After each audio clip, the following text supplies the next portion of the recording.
afternoon and welcome to a somewhat drier and warmer Djuma Game Reserve. The rain has stopped and that means good news for all of us.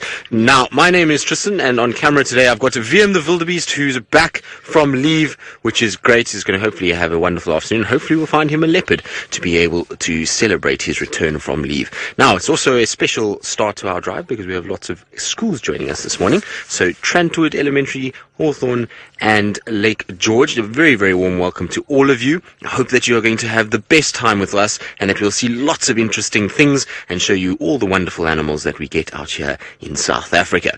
Now, remember that it is live and interactive, so you guys can ask any questions that you like, as many as you want to. You just give them to your teacher and your teacher will send them all to us. And for our regular viewers, we'll start taking your questions a little bit later at the end of the school safari. So don't go anywhere.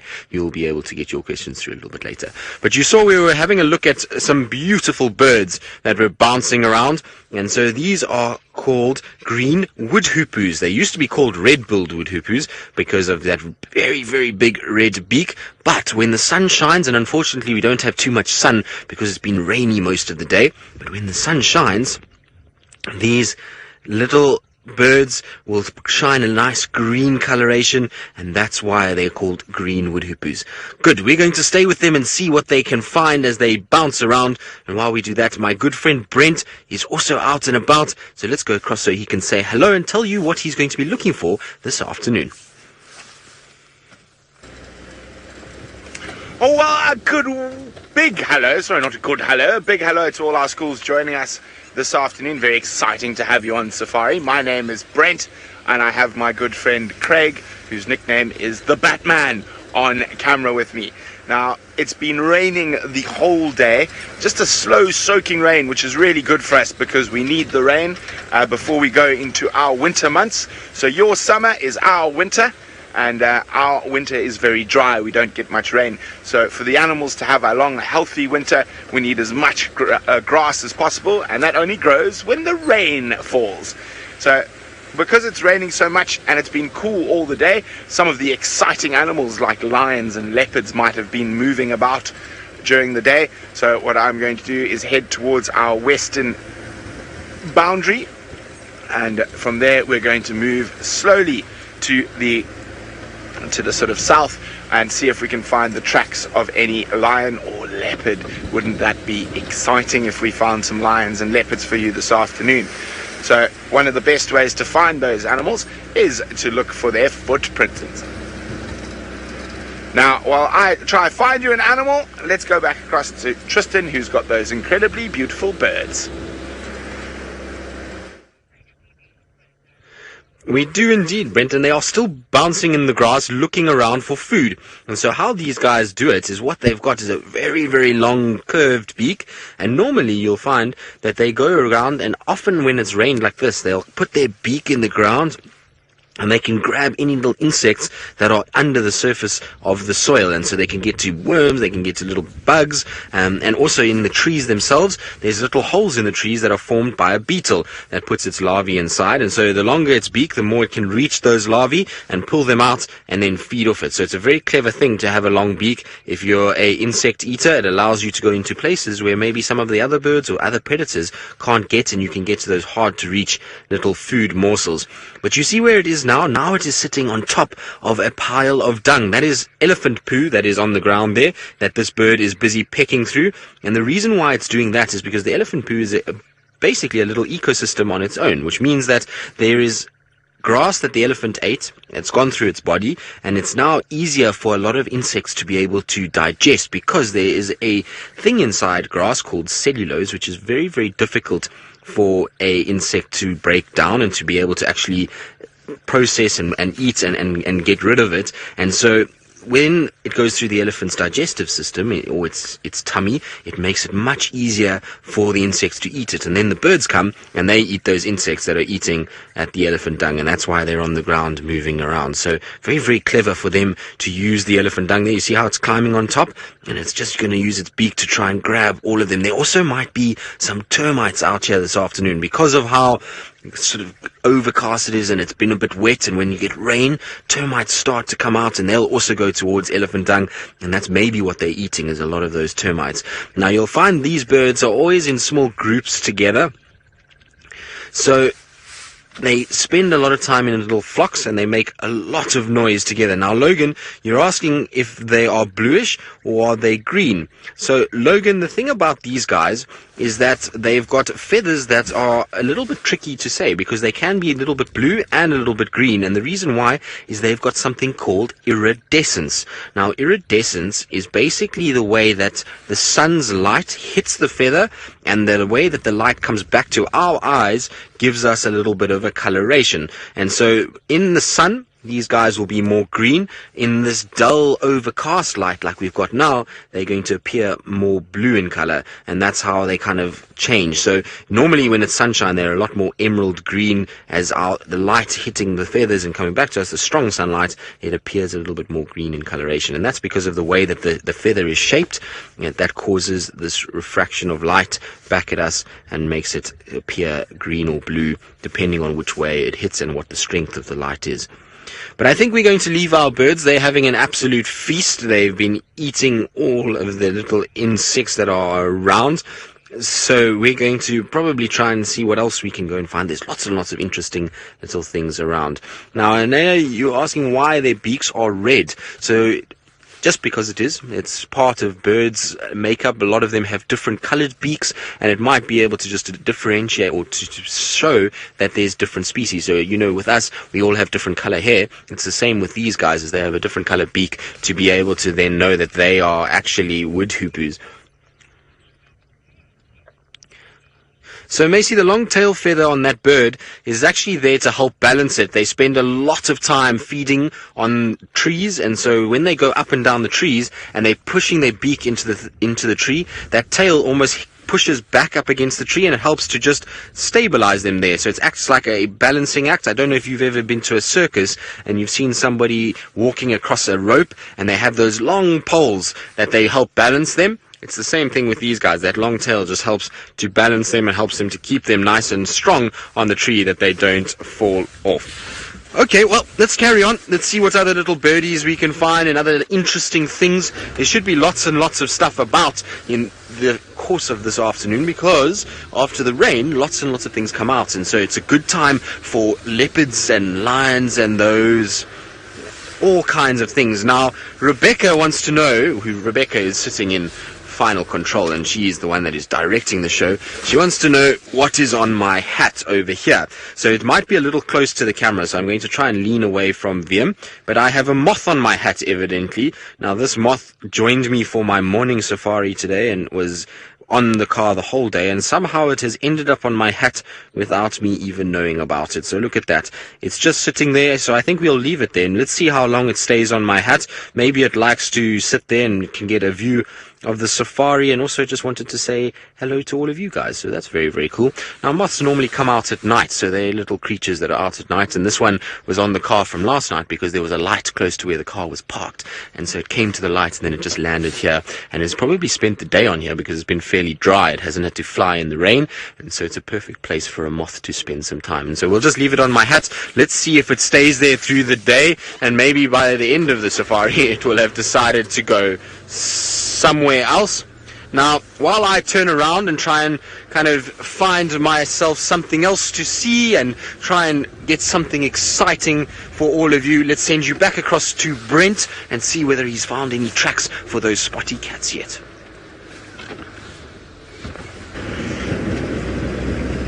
I haven't, unfortunately. Oh, that's not something you see every day. Normally no, come back. Where'd they go? There were two of them. Oh, they're chasing each other around.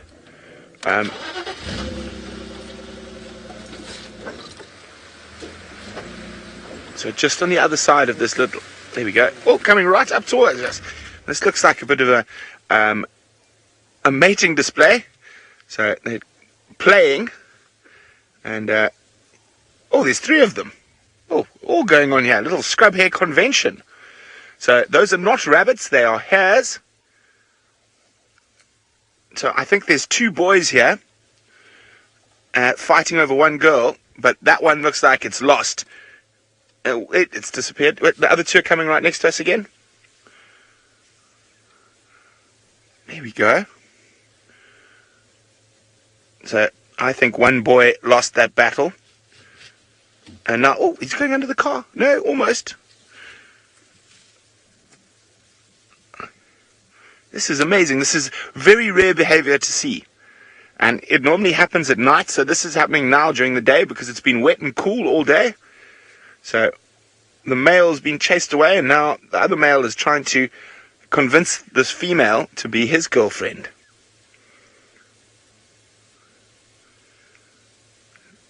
So they're normally nocturnal species, and they normally sleep during the day. Oh, it's calling.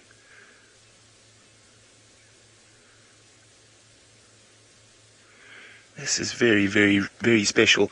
This is not something we see every day. Off they go again. Look at them. There they are, both of them together. I don't want to move the car, but they are moving back towards us. There they come.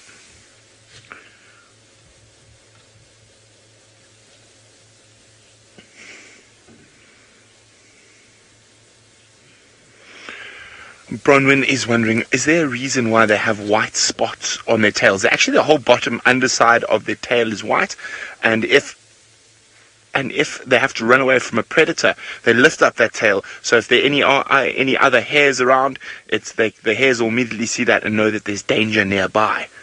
Now, who can tell me? I want you guys to tell me, what is the difference between a hare and a rabbit? What is the difference between the hare and the rabbit? Give your answers to your teacher. I would love to hear what you guys think is the difference. I'm going to move a little bit further forward, see if we can get another view of them. But I think they might have dashed off into the thick bush. Let's have a look. No, I can't see them anymore. Oh dear. Well, that was really exciting. Now, that is definitely not something you see every day. So that's actually very special. You're very lucky to... Oh, there they go again. They've come out right in front of us. They did a big loop. And they're disappearing now into the grass there. Now, when they do this, they're actually at a big risk. Oh, look at it go! They're actually at a big risk because they are preoccupied with chasing each other. So it's sometimes when they're doing this that they become easy prey for an eagle or even something as big as a leopard. They've disappeared again now. I think we should just keep still in case they pop out. Have you found them, Craig? They're back there somewhere. Oh, in the road, another one. Oh, this is so exciting. Olivia would like to... Oh, coming behind us. How fast bunnies run. I'm not sure exactly, Olivia. Sorry, I just need to move off the road. There's a car coming. I'm not sure exactly, Olivia, but they probably can do upwards of 50, 60 kilometers an hour.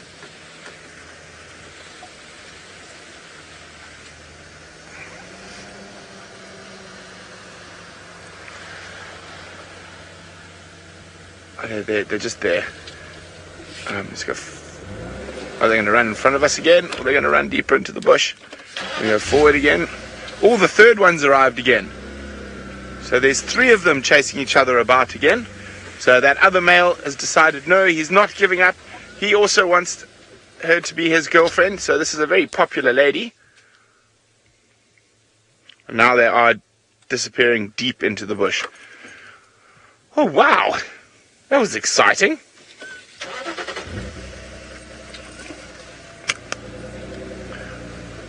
Okay, so we're going to keep searching for other animals, but that's a great way to start with something we don't see too often.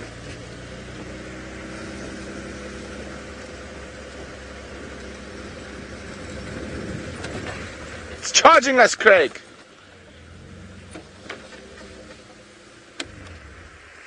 There it goes. It's not stopping. Okay, well, leave the bunnies to themselves. So the difference between a rabbit and a hare is that a baby rabbit is born with no hair and its eyes closed in a den under the ground called a warren. And a baby hare is born as a perfect miniature version of the adult. So same as its mommy and daddy, just smaller, but with hair on it, its eyes open, and it can run nearly as fast as the mommy and daddy within about 5 minutes of being born. So that is the difference between a hare and a rabbit. Okay, so I'm going to keep looking for some big cats. I've got a lucky feeling this afternoon that we're going to have some luck around here.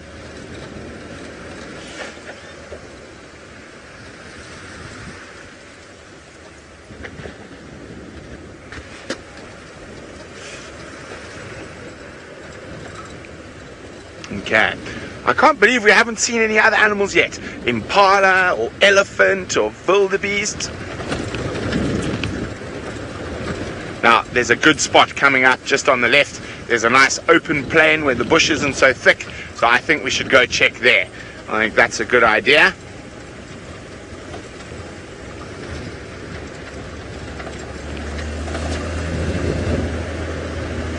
Alright, while I check the big open plain for some big animals, Tristan's got a tiny little bird. Well, Brent, good luck. I hope that you find what you're looking for on the big open areas. Now, we are sitting with a very puffy, very fat-looking little bird. It's called a brown-hooded kingfisher.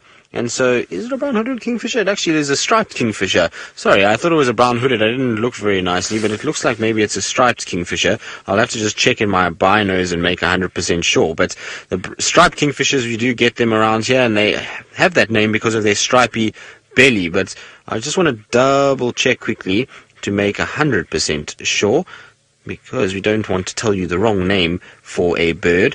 And it is a kingfisher, but not one that actually goes after fish. So a lot of you would think that maybe just we would see these guys hunting fish, but many of our kingfishers here in South Africa are actually birds that will hunt insects, lizards, small mice, and those kind of things, and actually don't go after fish at all. It's just the shape of them and the way that they design that they kind of end up getting that name as kingfisher. But it looks very much to me like it could be a striped kingfisher. I just want to double check quickly, but it does look like striped to me, so that's quite cool. Although now that I look properly, it is actually a brown-hooded kingfisher. Sorry about that. I just wanted to double check with my binoculars and make 100% sure, but it is a brown-hooded kingfisher. Striped kingfishers, we do get them here, but they're not as common, so that's why I was just double checking. But it brown-hooded because of the brown head, and also does have a bit of striping on the edges of the flanks. So I don't know why I'm calling it a striped kingfisher at this stage. Now that I look at it properly, it is most definitely a brown-hooded kingfisher. But this guy's all puffed out like that, trying to stay nice and warm. It's cold afternoon, it's been wet, it's been raining, and if you're a bird, all your feathers get wet, it's not very pleasant. So what they do is they puff themselves out, and it's basically their feathers all lift, and that traps air against the body. And what that means is that the air that's trapped against the body gets heated by the body itself, and it acts like a little jersey that they're wearing, so they can stay a lot warmer if they're puffy like that than when all their feathers are down. So you'll find when it's cold, birds are all a lot more puffy, and then when it warms up, everything flattens down a little bit.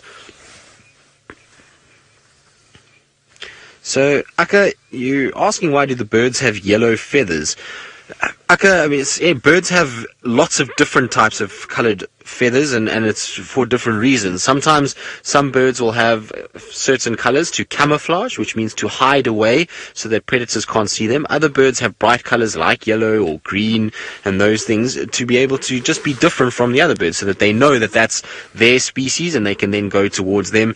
Some of the birds, like the males, will have brighter colors than the females, and that's so that they can attract a girl and to be able to get the female bird to come and try and then mate with her. So it just depends on the reason for their colors of their feathers, but it's lots of different reasons, and they basically have colors to try and kind of either blend into their environment and to hide in the environment, or to be able to show to a partner that they are ready to mate and to be able to have little babies. So it's a clever thing to have. But there's an eagle that's also flying over. I don't know if VM's going to be able to get it because we have a roof. There it goes. You see it flying past the tree. So that is called a Battalier eagle, and it is a young Battalier eagle because it's still very brown in coloration. These birds are normally black with white, but when they're babies, they are brown like that, and so that's because they can blend in better. We were talking about camouflage, so young birds camouflage a lot better, and so that little one there is flying off, and it will take 7 years for that bird to get its proper colors and its feathers that look like an adult, which is quite crazy if you think about it. But we are not the only ones out here. You've met Brent, you've met me, but you haven't met the lady on our team, and that is Taylor. So let's send you across to Taylor so she can say hello from her mad laboratory in the tent. Hello, hello, hello. Yes, like Tristan said, I am the lady of the team. My name is Taylor, and I'm very excited to have you all join me in the tent. And, well, manning the camera today is David, and he's also going to hope he doesn't bump his head on all the lights and things that are in here. But I haven't had a chance to prepare anything for you just yet, but we will get there, I promise. We were supposed to go out, but our car was being a little bit naughty and not working this afternoon, so the engineers are working on it now. Hopefully we'll be able to go out soon and also find some leopards and lions, maybe some elephants. I'd like to see some elephants today, or maybe they'll just join us out here in the tent. That would be even better, but I'm making a little bit too much noise, I think, for anybody to come around. Now, look at all the things we've got in here. We'll get into them a little bit later once I decide what we're going to actually look at this afternoon. If you have a look on the shelves, there's lots and lots of different animal skulls that you can see. So many of them. Some of them are real, some of them are just casts of the real thing. It's quite cool we get to find some of them out here while we're on safari. Look at all that, all the little antelope skulls, and then there's even buffalo up top on the right. We'll have a look at the buffalo a little bit later, and we'll talk about the things on its horns. And then we've got wildebeest dangling from the center. That's my favorite skull. It's the coolest looking one in my opinion. And then there's lots of other little things, like I said, which we will show you at some point. Have a little look around and plan. Then I've even got a microscope, but Tristan's got a very shy antelope that may run away. We do indeed. You see its little tail wagging behind the bush? Now, it's just gone in behind there, and it's called a duiker. Now, duikers are our second smallest antelope that we have here, and so we're going to have to try and creep up onto it. We have to keep our voices down so that it doesn't run away. Let's see if we can get lucky, although this car is very noisy, not like our voices, so it doesn't really matter. There it is. Is it there, VM? Can you see it? Yes, there it is. You see its little face sticking through the bushes? Now that's a little male duiker, so you can see the horns, and the boys have these little horns so that they can fight for the girls when they need to, and so you find them a lot in these kind of places where there's long grass, and they can get in and they can hide and they can camouflage away. Now, these guys, even though they are very small and a lot of things hunt them, particularly leopards in this area, they're also very fast and very agile. And so I'm going to try get a little closer to see if we can get one last look, but you might see it running away, and then you'll see just how fast these guys can run. It's pretty amazing. Now, normally also, if you find one, you'll find two. So they are like a married couple, so they'll always be together, male and female, and they don't separate at all, so they don't lose each other. They'll always try to stay a boy and a girl together, and so maybe we'll get lucky and see the other one. There it is. It's just hiding away in the bush behind there, and it's looking at us, just trying to see if we can see it. What they do is they use the bush to hide, and then if they think that we can see them, look, it's trying to smell. See that?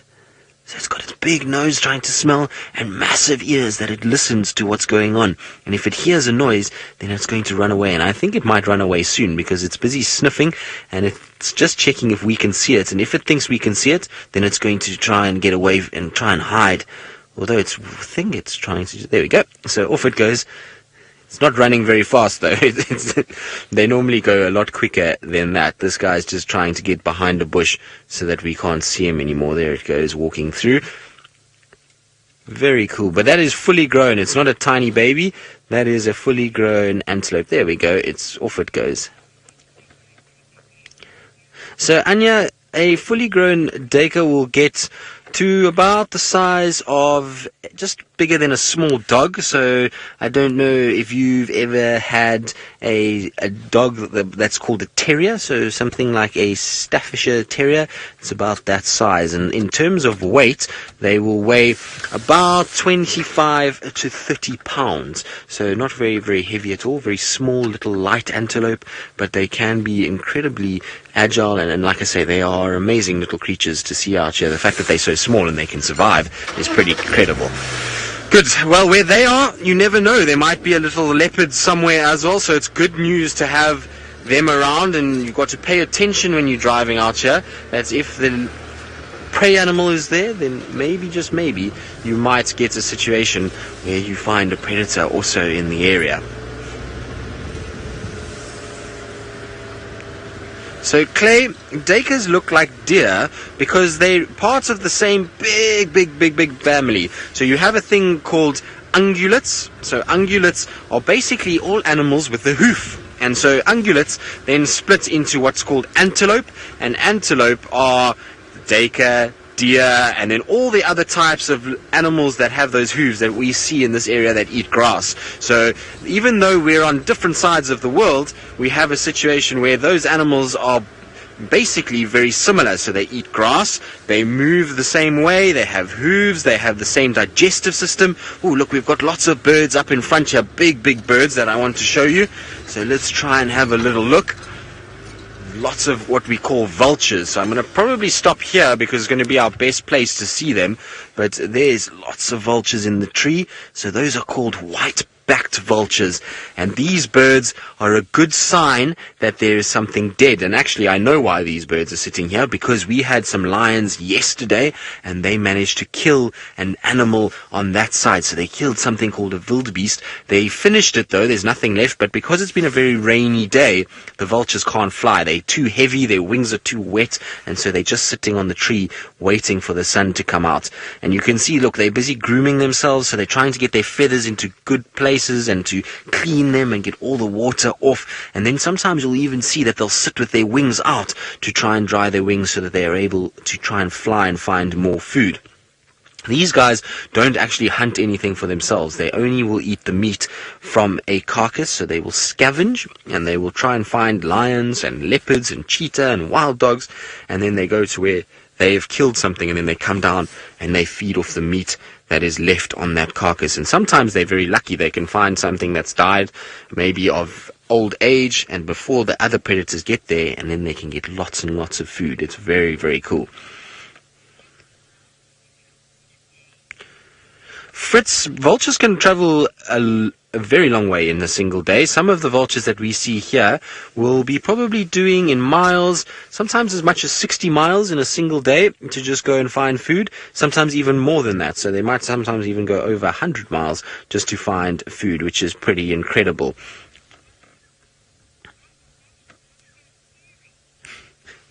Oh, Colin, I'm sorry that vultures look so scary, but the reason they look so scary, I think, is because we always think of them as these really big birds that are quite ugly because they eat meat, but they're not actually that scary. But vultures are amazing birds, and birds that we have to have in our areas, and maybe it's because they also don't have feathers on their head, and their colors are normally not very bright. Maybe that's why they appear a little bit more scary as well. But they're actually very cool birds. I love vultures. I think they're amazing. They help keep our area nice and clean. So they like when you're at home and you have rubbish that you put outside and somebody comes to collect it. That's how the vultures are out here. They come and get rid of all the rubbish and make sure that there's no disease or rotten meat that can harm the other animals. So even though they look really bad and that they eat others, they're actually really good for this area, and they keep everything nice and clean and make sure that we don't have a lot of diseases floating around.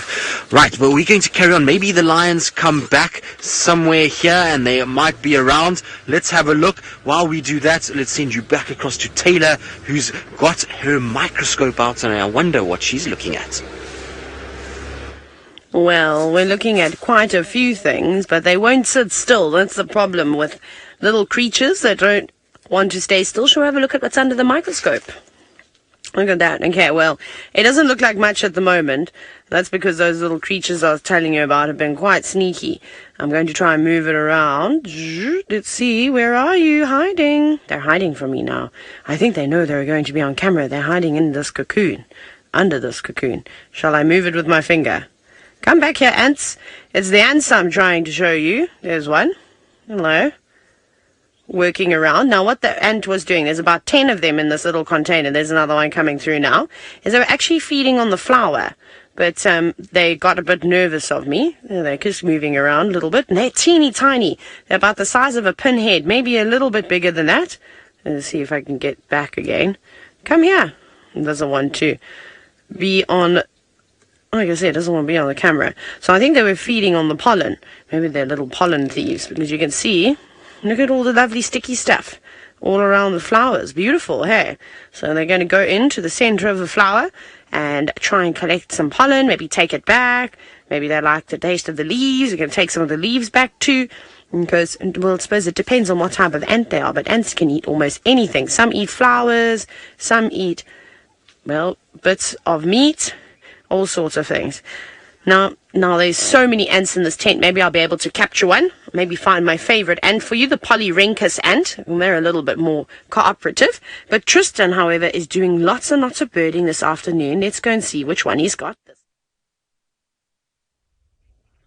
I am, and it's because we're getting all the very interesting birds that are sitting on the ground because it's so dry or wet and so cold that a lot of the birds are not it's not easy for them to fly at all, and so that's why they're sitting like this. Now, what we've got here is a dark chanting goshawk, and so these guys are fairly common here. They will hunt little birds, lizards, small snakes, sometimes mice, squirrels. So they go after a lot of things, and what they do is they sit on a tree like this, and they have a very big eye. You see that? And then they look around, and when they then see something that they like, they then fly down quickly and go off. There we go. And then they try and grab it wherever it may be. Now, they've kind of landed a little bit further ahead of us. I don't know if we're going to be able to see it. Let's have a little look. There we go. I think it's still there. Or was that pole in the way? Sorry, VM. We good? Okay, good. So there we go. He's just flown a little bit further to go and land onto one of the big trees or dead trees that we've got. And again, from there, we'll look around, double check, make sure that it can see what's happening around it, and just check if there's any sort of food. But very cool to see all these birds of prey. You can see that beak that is designed for meat eating. They have these beaks that turn down with a sharp little edge, and so that can go into the meat and pull off little chunks when it is feeding. And then they've got those big strong feet with those talons and sharp claws that grab whatever food they need. And so these birds are really amazing, very fast, agile flyers, and we see them flying around here quite a bit. So very cool, and we're being spoiled having these guys around. So good day for birding, that's for sure. It's often like this when you get a little bit of overcast weather, birding becomes really good. So it's nice when you have this at home. If you want to get outside and you have birds around, grab your binoculars and head outside after a bit of rain, and you'll be surprised how many little birds you might be able to see.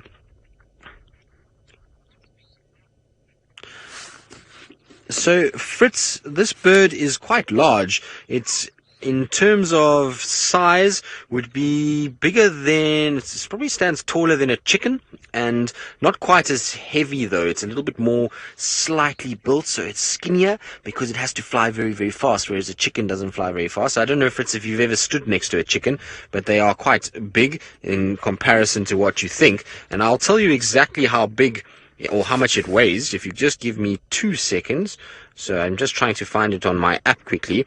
So it says here that this bird will weigh as much as 880 grams. Now that doesn't sound like a lot, but remember, birds have to be very light in order to fly. So 880 grams at its biggest, and they will stand at about 50 centimeters. So what's that in inches? It's 2.2 inches. So we're looking at about 20, just shy of 30 inches tall, so quite big bird. It's not the biggest, it's not like the vultures that are much larger than that. The vultures are well almost double the size in terms of height and weight. They are almost 8 times as heavy as this bird. Good, but it's flown away. Let's carry on. Let's see what else we can find.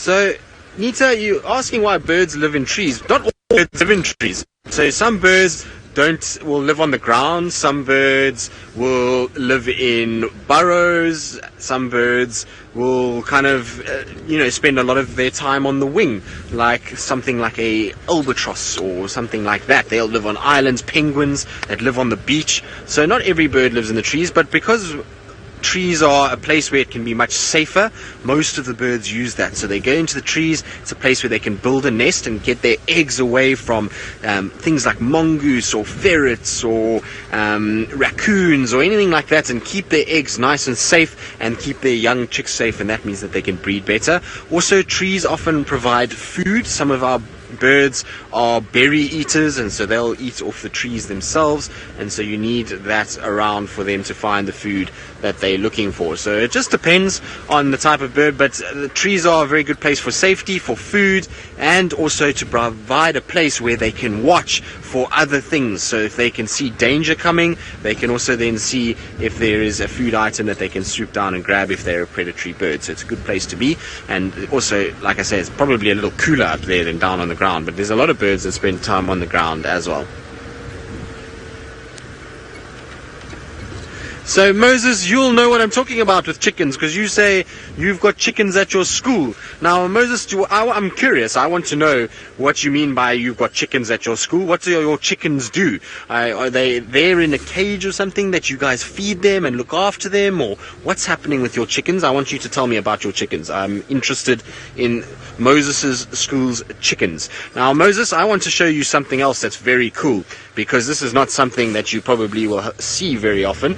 But on my right hand side here on the ground, now I'm hoping that VM can see it, there is a very big footprint. And I'm going to get out so that I can show you. Sorry, VM, I'm going to move the car a little bit.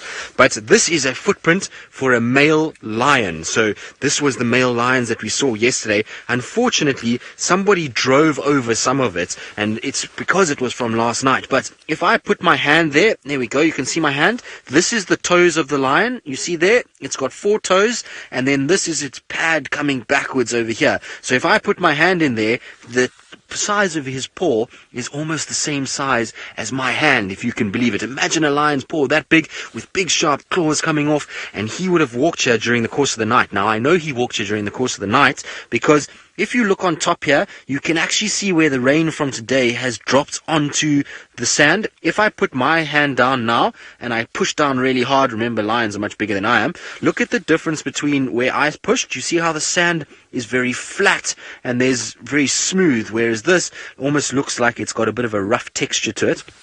The other thing is that on the edges of this track, you'll have a situation where there is going to be almost, as the sand is dried, it gets hard, whereas if it was fresh, the sand would be very soft. So if I push on the edges of my, sort of where I've put my fingers, you'll find that it's going to be very soft, and I can move it very easily. But if I push here on the edge of the male lion track, you see, it holds its edge much better. So that's how we can age how big these are or how old they are. But these are the tracks from yesterday when they went towards where they killed that wildebeest, where those vultures were. But they've moved on from there, and so we're not sure where they went from there this morning. Good, let's carry on though, and let's see, maybe our male lions will pop out somewhere and we'll be able to see them. Very cool to see their footprints. They're very, very, very big.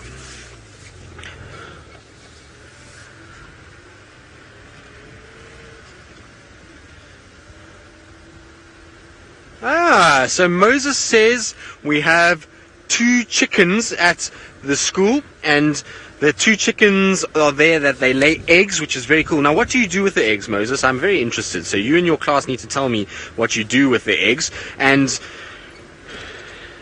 And they lay white and brown eggs. That's very interesting, Moses. I want to know what you do with the eggs, though, and if you've ever had one to eat. Are they yummy, or do you wait for the little chicks to hatch? I want to know all of that stuff. And you tell me that you feed them corn and lettuce and bread. Do the chickens eat the lettuce, Moses? Because I know corn and bread is very good for for chickens, but I didn't know that they ate lettuce, I must be honest. So I'm quite interested to hear if your chickens love lettuce, and maybe there's a special kind of chicken that eats lettuce. I know that they really do like corn and bread, but that's very cool that you've got that at your school, Moses. It's nice to have those things and learn about them. It's always important to try and learn about birds and all these things when you're very, very young. Right, now I'm going to keep going. Taylor is still playing around with the microscope, and it sounds like she's got something that was sitting on my hat so that you can all see it a little bit better. Almost. I'm trying to focus the microscope, but I can't focus on all of you at the same time. We found some cool things. This one was actually in a jar, and we're going to have a look at the microscope so you can see exactly what I'm talking about. There we go. Oh, I didn't even find the focus properly. How silly of me. There we go. Look at all those hairs. Now, this is a moth. This is a moth called a green striped hawk moth, and we're quite lucky to actually see it because you don't see too many of them flying around. Not this particular one, but someone must have caught it, or maybe they found it on the ground, it had died, and then they kept it in a jar. So it's very lucky to see it. So it's a beautiful one. You can see why it is called a green striped hawk moth. It's beautiful in color. So it's almost like the one that Tristan had on his head, but not quite the same. Now, this is the adult. I'm going to show you a picture on my phone very quickly. Have a look at this.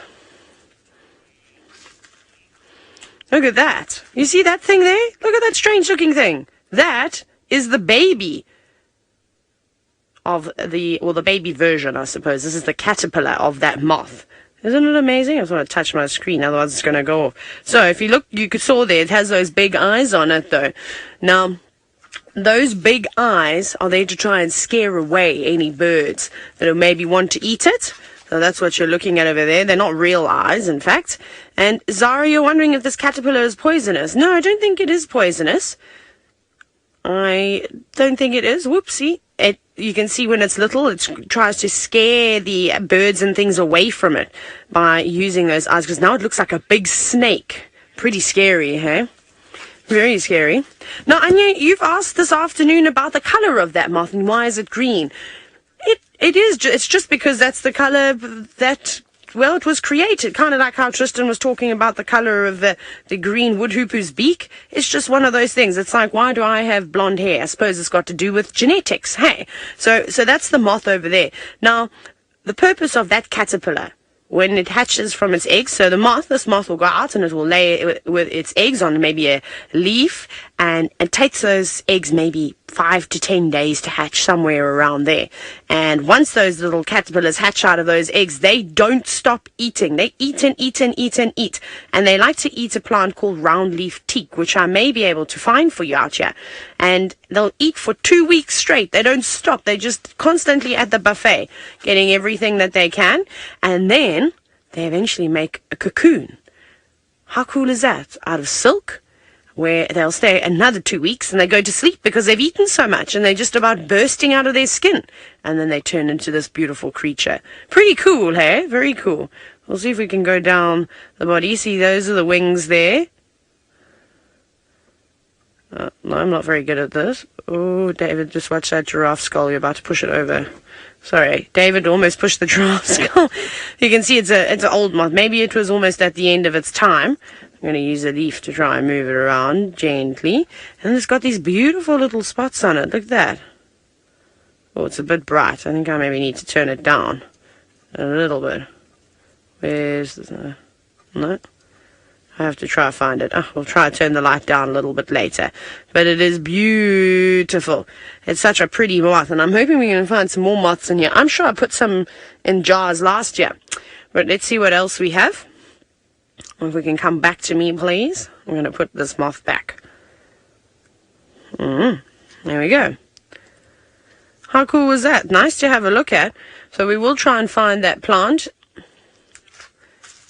And we'll have a look at the plant that caterpillar likes to eat as well. Miss Lee, you noticed all the skulls and you're wondering how did we get them all. A lot of them we collected from the bush. Some of them, I'm going to jump up and see which ones Darby's going to point out. Some of them are not real. So for example, like this one here.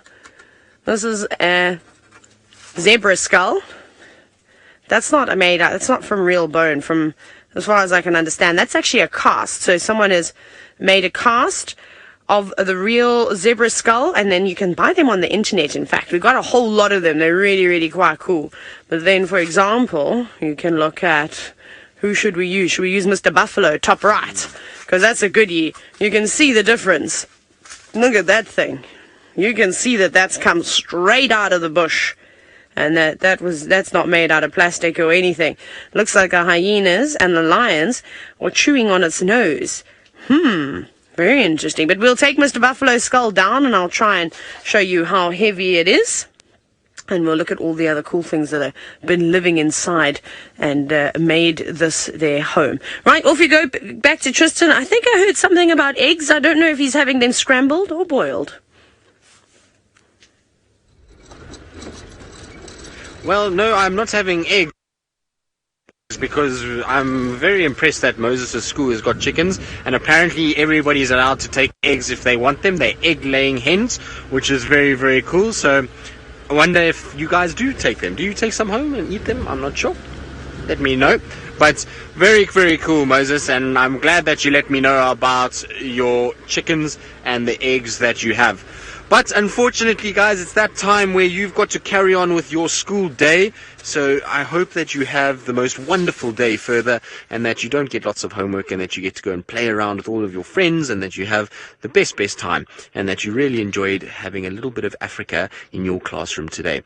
As for the rest of you, we're going to continue our safari. We're going to be seeing what else we can find, and we will do so with Mr. Brent Leo Smith, who I think is on his way down towards Chitwa. Maybe he'll have some luck with Hosana this afternoon. Not yet. I'm doing one last check through this area around Drakensberg, Mumba Road, and I had some elephant tracks heading in this direction, so I decided, since we have seen one scrub hare, one fleeting visual of a duiker, 2 Cape turtle doves, I think that's it so far, that I'll do one last check on Djuma before heading across to Chitwa. But now I've got a story to tell you all. Hello, Warburgs. It sounded like a Warburgs calling. Looks quite bedraggled. Craig, where do I have to be so you can get it? And we've got a roof on, so it can be a little bit tricky for our brave... Can you get it? Our brave cameraman. Oh dear. Like that. Maybe. There. No, it's that tree there, but it's right on top. Oh dear. Okay, we'll keep moving. So anyway, my story I had to tell you is that Craig and myself are in for quite the treat this evening. So we're going to stay at an award-winning 5-star safari lodge this evening. In the lodge itself, can you guys guess where Craig and I are going to stay tonight? Send your answers through to #SafariLive. Where are the Batman and I staying tonight? It's in a 5-star luxury safari lodge. We're going to be lounging in the lap of luxury.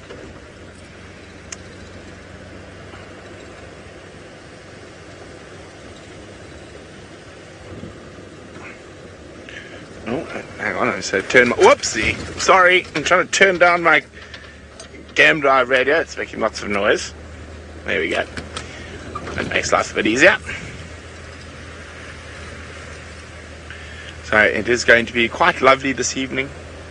We shall dine in a beautiful spot, have some scrumptious food. Rebecca says it sounds very romantic, you two. It's not that type of holiday, Becca. Jamie would be quite upset if I was taking Batman on a romantic holiday.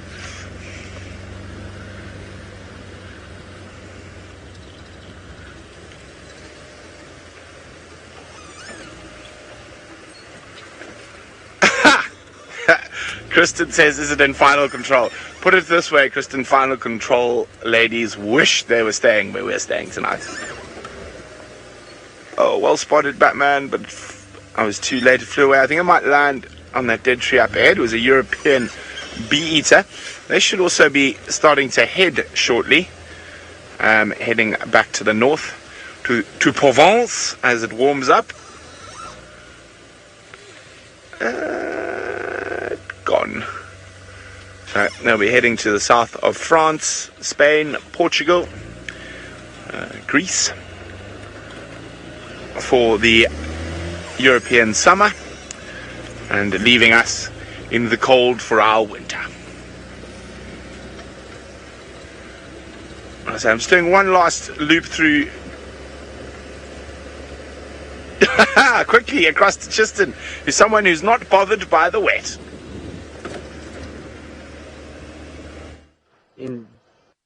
Indeed, he's not bothered by the wet, but the impalas that are making their way down to the waterhole and are maybe a little bit bothered by us even, that he's now leaving. It's a young bull elephant that is by himself. Any other ellies here, he looks a little on the young on his own, so I'm quite surprised to see him here. The rest of the herd, he's just been left behind a little bit.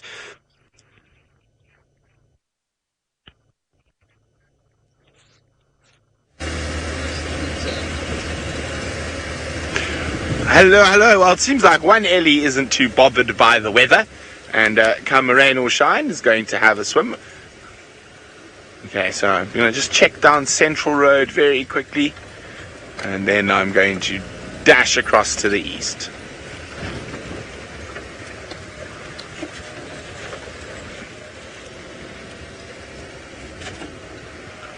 My goodness, Craig, a mammal!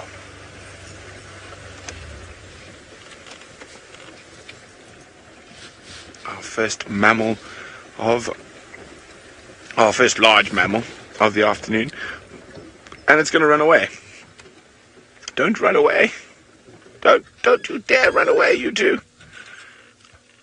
There we go. Some Impala. Now, they wouldn't have minded the weather too much today, but if it had been a little bit more windy, they would have been quite panicky.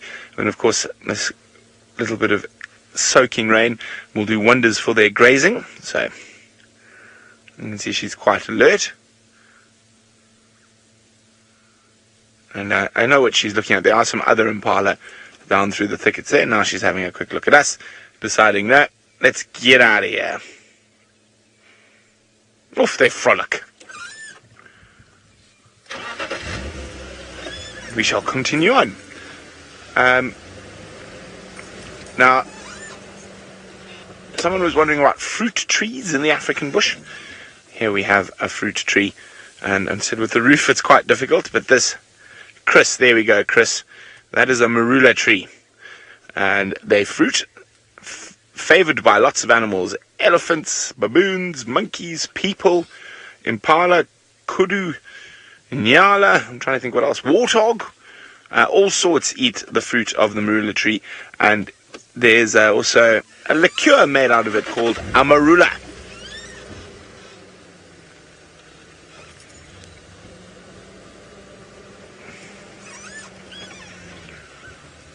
Okay, let's keep going. We do have quite a few other smaller fruit trees like sour plums and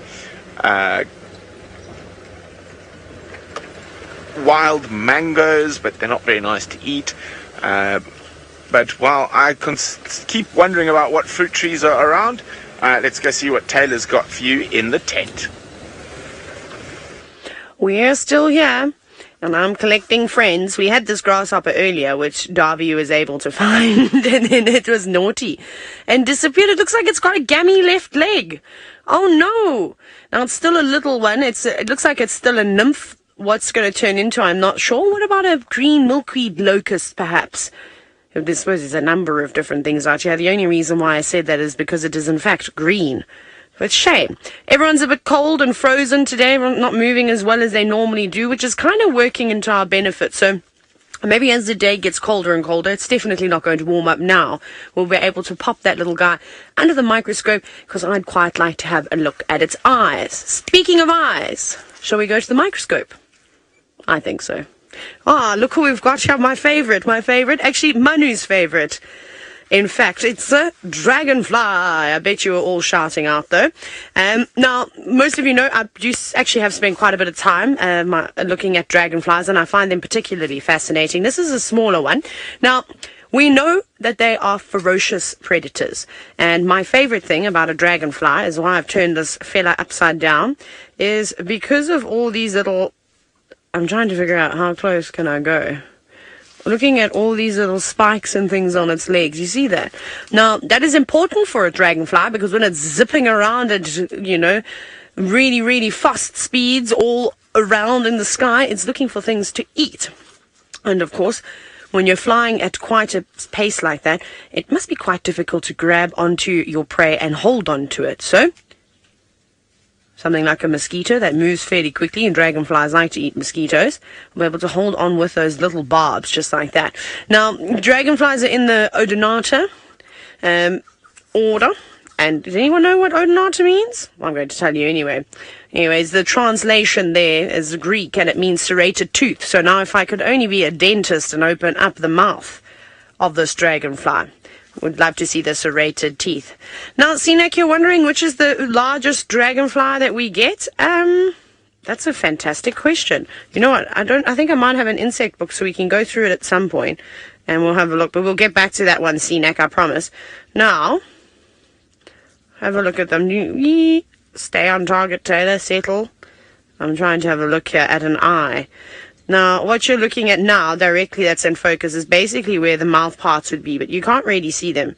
So I'm trying to get the eyes in focus, which are basically to the right. Those, basically those brown. That's a beautiful brown in color that you can see over there. Now, they do have a pair of compound eyes, which is quite common with many of the different insects out here, but similar to a fly's eye, they've got lots and lots and lots of different facets. So those are all those tiny little, almost like honeycomb-like structures that you can see in that eye. So that is very, very good and helps with, well, I suppose, spotting all sorts of different creatures. And they're able to see in color too. They can see lots of different colors, more than what we're able to see, including UV light, which is pretty spectacular. And, well, the last time I checked, I don't know if this fact has changed, I think dragonflies have got the largest compound eye of any insect out there, which is quite cool, and it's a very prominent feature on the dragonfly. Actually, I'm going to get another one for you. There's another big one in here. I'm going to show you where I fetched that one from. I'm dismantling. You can come back to me if you like. Hey! Watch me break James's tent. I'm going to get into trouble. I must remember not to sit on the glass. That doesn't smell very nice. We'll just take that one off. Oops. There we go. Look at all those wonderful insects that we can put under the microscope today. We're probably going to end up doing... How's that light there, David? Is that better? There we go. Look how big that dragonfly is. There we go. The very prominent compound eyes that we were talking about, almost wrapping around its head like a helmet, and then very small antenna. So they don't rely on the antenna very much to help them get around. Those eyes are fantastic, and they do a good job. This is a fairly big one, though. I'm trying to see how you're going to see that. Sorry, I'm trying to not prick myself on the pin. That's exactly... Look how big it is in comparison to my hand. Although I feel like I'm cheating now, because I could just put my hand here and go, oh my gosh, it's so much bigger. No, well, that's a lie, though. But it is quite nice. Anyways, this is a pretty large dragonfly. What species it may be, Senac, I'm not sure. I'm going to dig in my insect book and we'll have a little look around. Oh, you know what? I've got good old Google here. We can just Google that answer. So off you go to Tristan, who's at Treehouse Dam, and I wonder if that elephant is still around.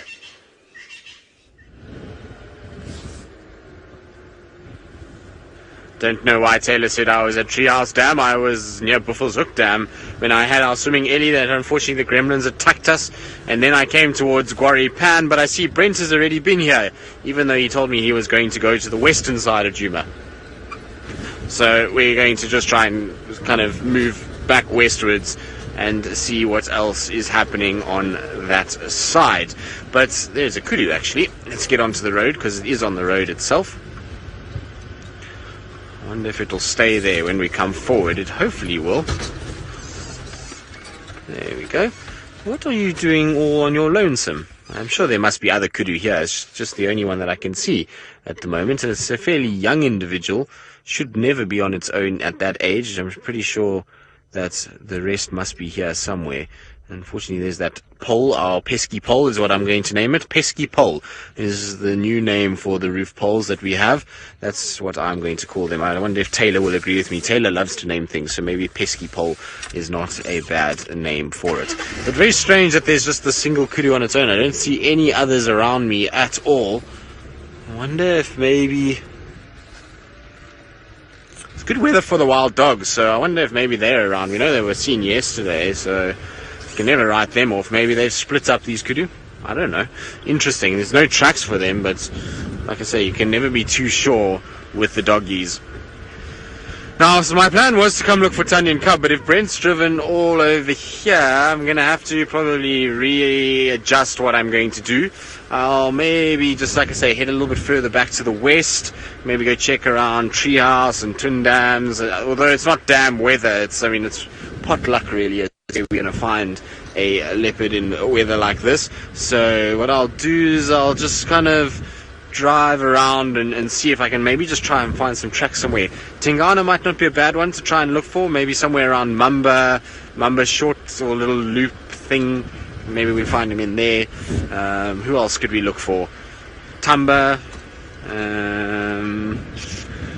Shadulu is in the west, I think, Wildy. So VM is saying Shadulu because VM likes Shadulu, and I would also like to see Shadulu as well, Wildy. I think she was seen in the west this morning on Arathusa or Sumambili, but I'll try and find out. Taylor had an update about her, so we'll have to just ask Taylor and see what Taylor Max says. But there's definitely no tracks on the road itself. Now, because there's no tracks for Tony, like I said, we're going to go try and scratch around in random places. While we do that, let's send you across to Brent Leo Smith so that he can give you the answer as to where he has found himself some accommodation for this evening.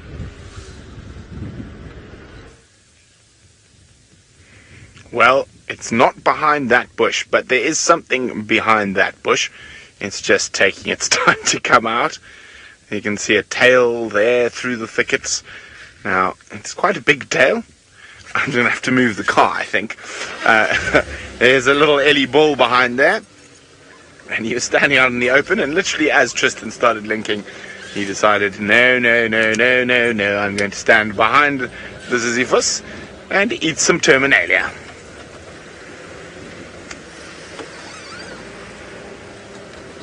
There we go. Now, yes, it sounds like most of you are spot on. Indeed, we're spending the night at Chitwa this evening. And for those of you who don't know, my little brother is a safari guide at Chitwa. So we're going to go finish our drive at Chitwa. We're going to park Rusty at Chitwa overnight. And we're also going to leave on game drive early tomorrow morning from Chitwa. So fun. A little mini adventure.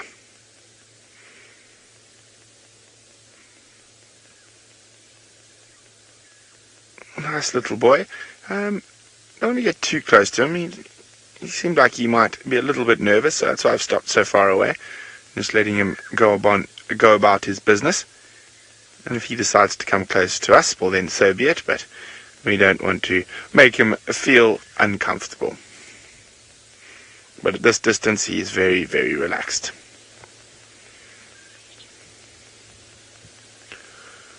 Now, Sophia is wondering where is his herd. Sophia, elephant bulls spend the majority of their time alone. He's quite young, probably just around 20. So the elephant bulls will only really spend a lot of time with the breeding herds when the females are in estrus. And they're trying to mate. Young boys like this will often get chased away from the herd because they're full of testosterone and quite boisterous. And so they tend to sometimes form smaller bachelor groups. Or they cruise around all by themselves. And at this age and this side, there is no real threat to them. Hey, you, chewing on your silver cluster leaf. There's a dropped that piece, doesn't like that piece, going for the next piece. No, he's finished all that he likes. Starting to get a little bit of a fine drizzle at the moment, nothing too serious though.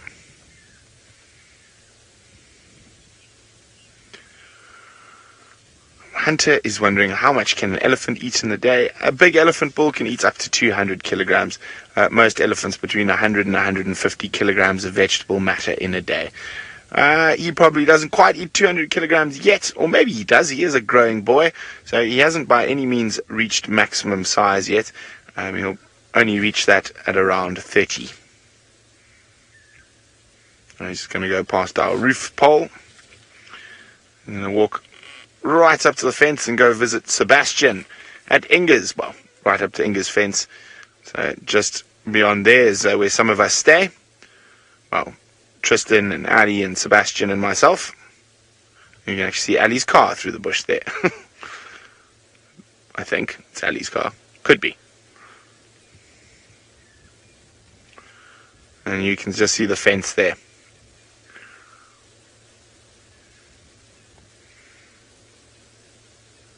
Okay, he's going to disappear. We're going to keep moving. I think we've done a really good check of Djuma, and unfortunately we haven't found any sign of big cats. So I think it's time to just skedaddle east and head towards Chitwa. Just going to do one last loop around here.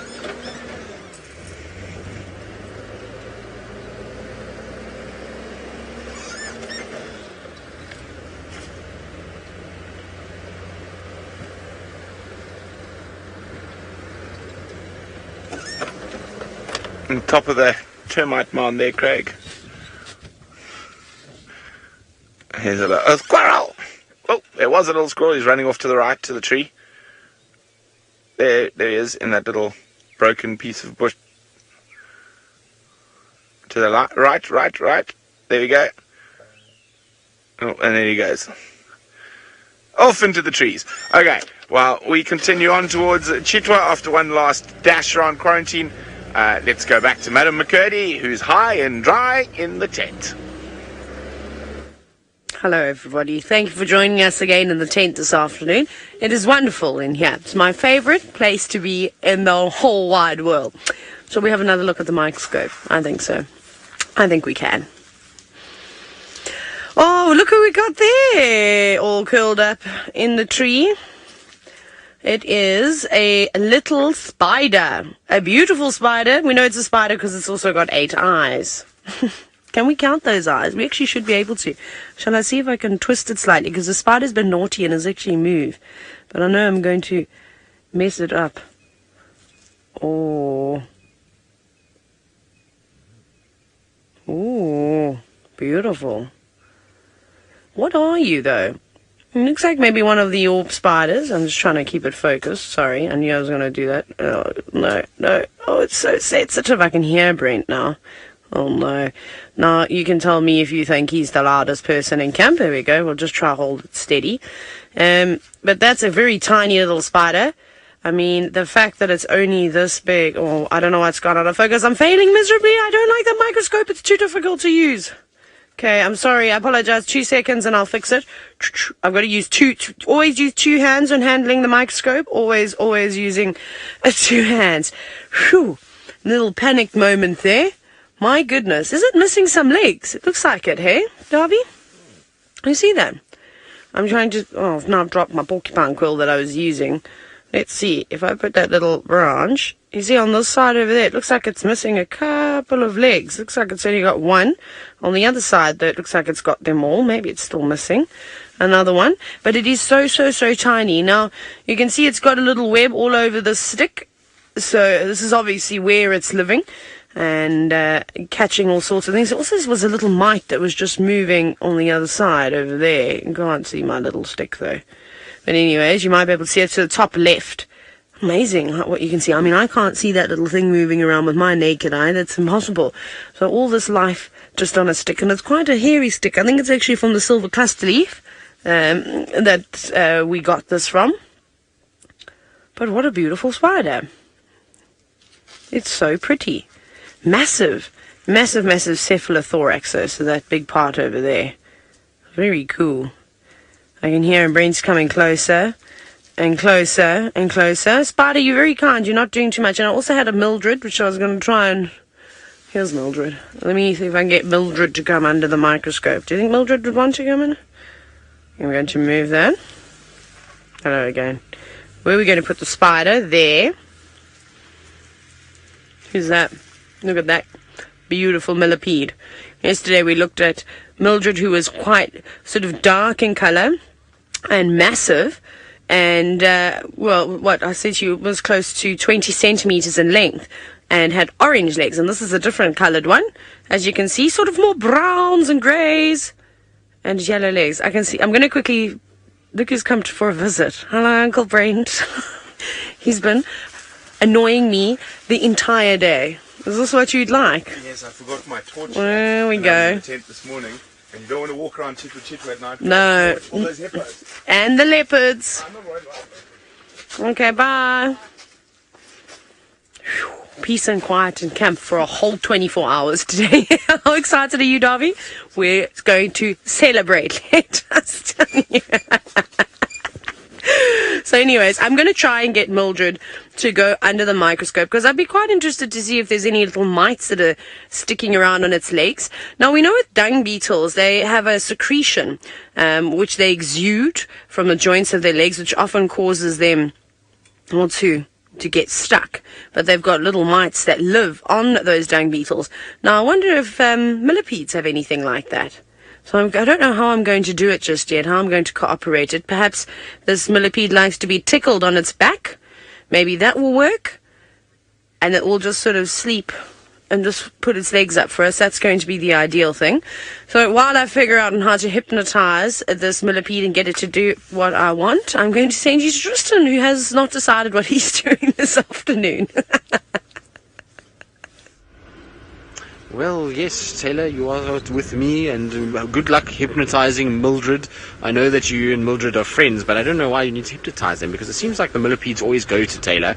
Maybe she needs to, do, little antenna stuff with her fingers. Maybe that'll work, Taylor. Try the antenna finger wave. Maybe it'll be able to hypnotize your millipede. We're just still driving about. It's very quiet at the moment. Even our birds, we had such a good run of birds during the school drive, but now it seems as though all of our birdies are disappearing. We haven't seen too many since then, and I'm just trying to work out where I'm going to go. I think what we're going to do is do Mamba Batalia, and then we're going to come down probably to the side and then check around for maybe Janet Jackson. Janet Jackson might be a good one in this weather. In fact, there's a animal there that we can have a look at. It's not a leopard, but it is still an animal. We can at least have a little look. There we go. So, pesky pole out the way. There we go. There's our Waterbuck male that's looking about as chilled as anyone could look for a Friday afternoon. Its work week is over. It's now time to kick back and relax. I suppose it also is horrible weather, that it's bed weather, and our Waterbuck is just going to sit and probably take it very easy. A bit of ruminating going on. You can see ears are still working and listening out very intently as to what's going on. And I'm pretty sure this guy is going to spend most of the afternoon and probably even into the evening sitting exactly where he is. They've accumulated a lot of food during the course of the day. When it's cool weather like this, they can feed a lot during the day and not have to rely on feeding around sunrise, sunset times. And so maybe now he's going to have an early night in preparation for a big Catterday tomorrow. That's what I think anyway. What's wrong with your eye? Have you got a twitchy eye? Maybe there's little flies that are landing in there. Must be. There we go.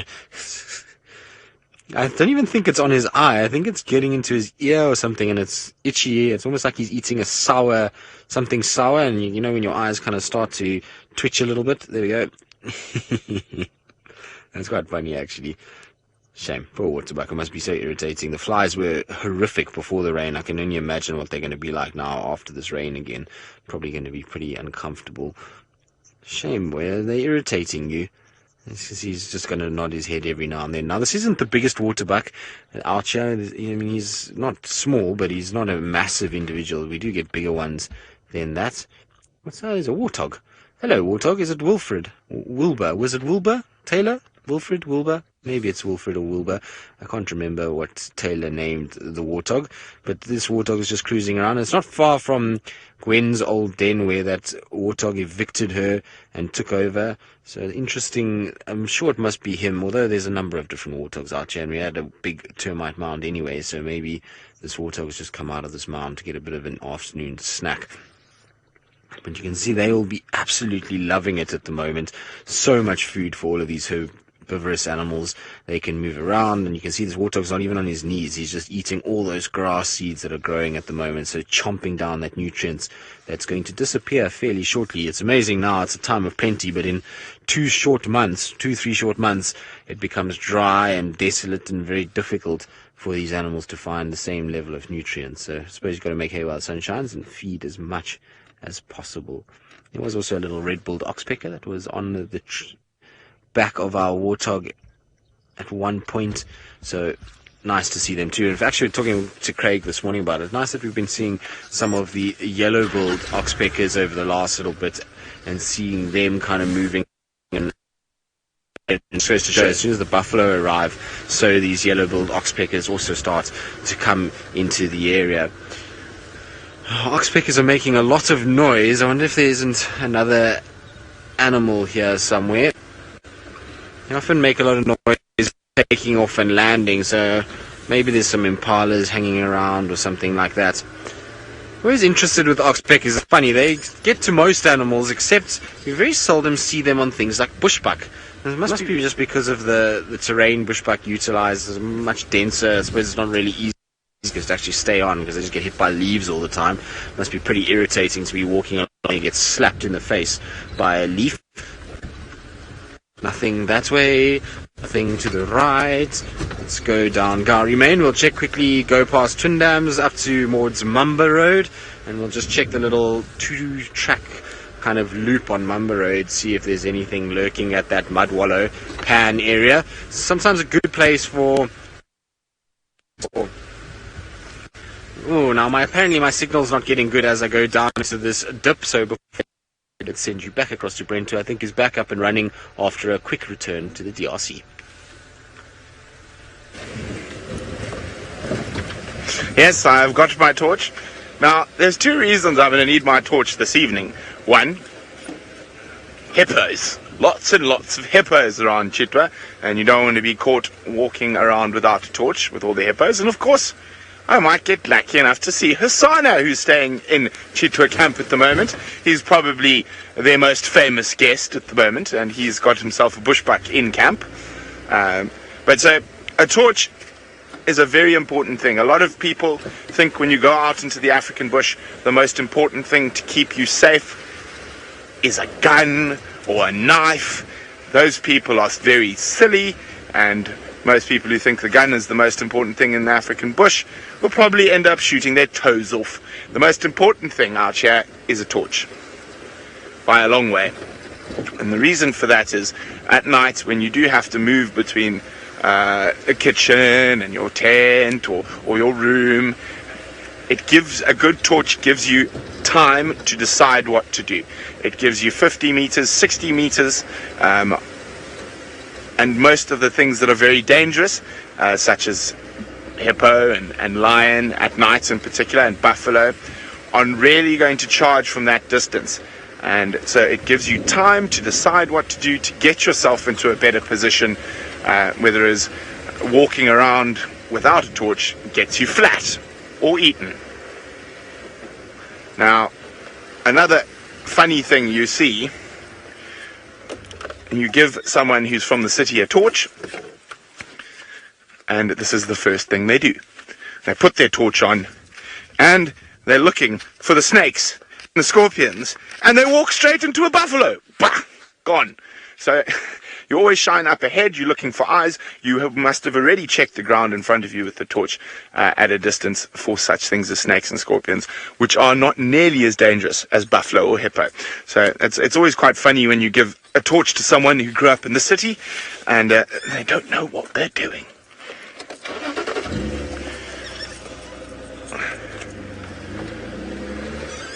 Now, During the day, most animals, even hippo and buffalo and lions, well, especially lions, have a very healthy respect for the bipedal figure of a human being.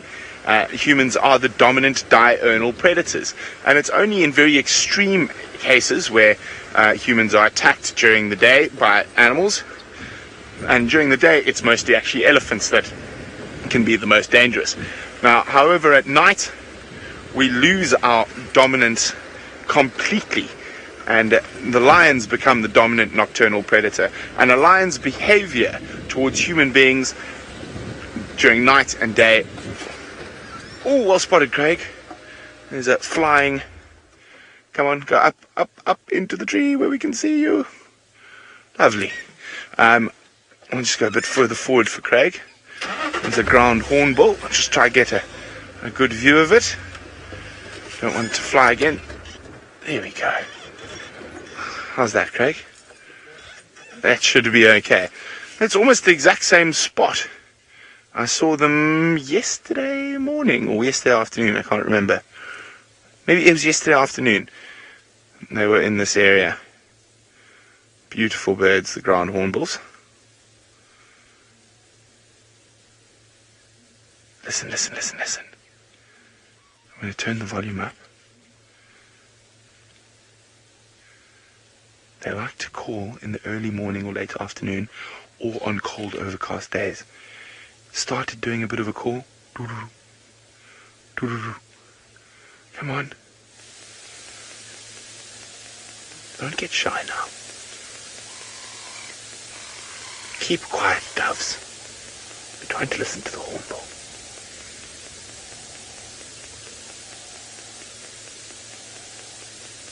He's got camera shy.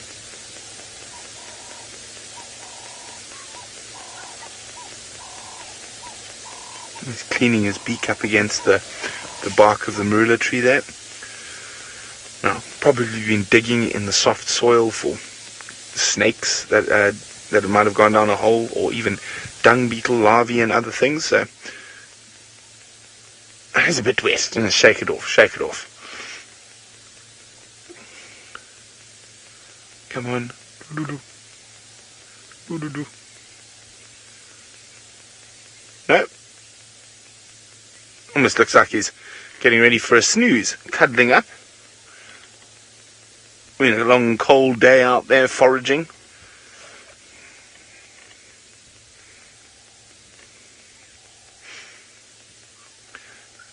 Hello, Seanak.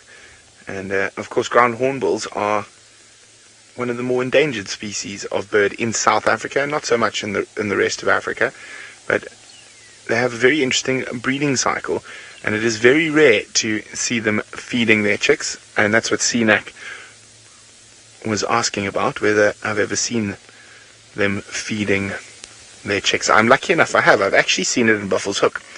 There was a nest on the Kruger boundary that I've been to.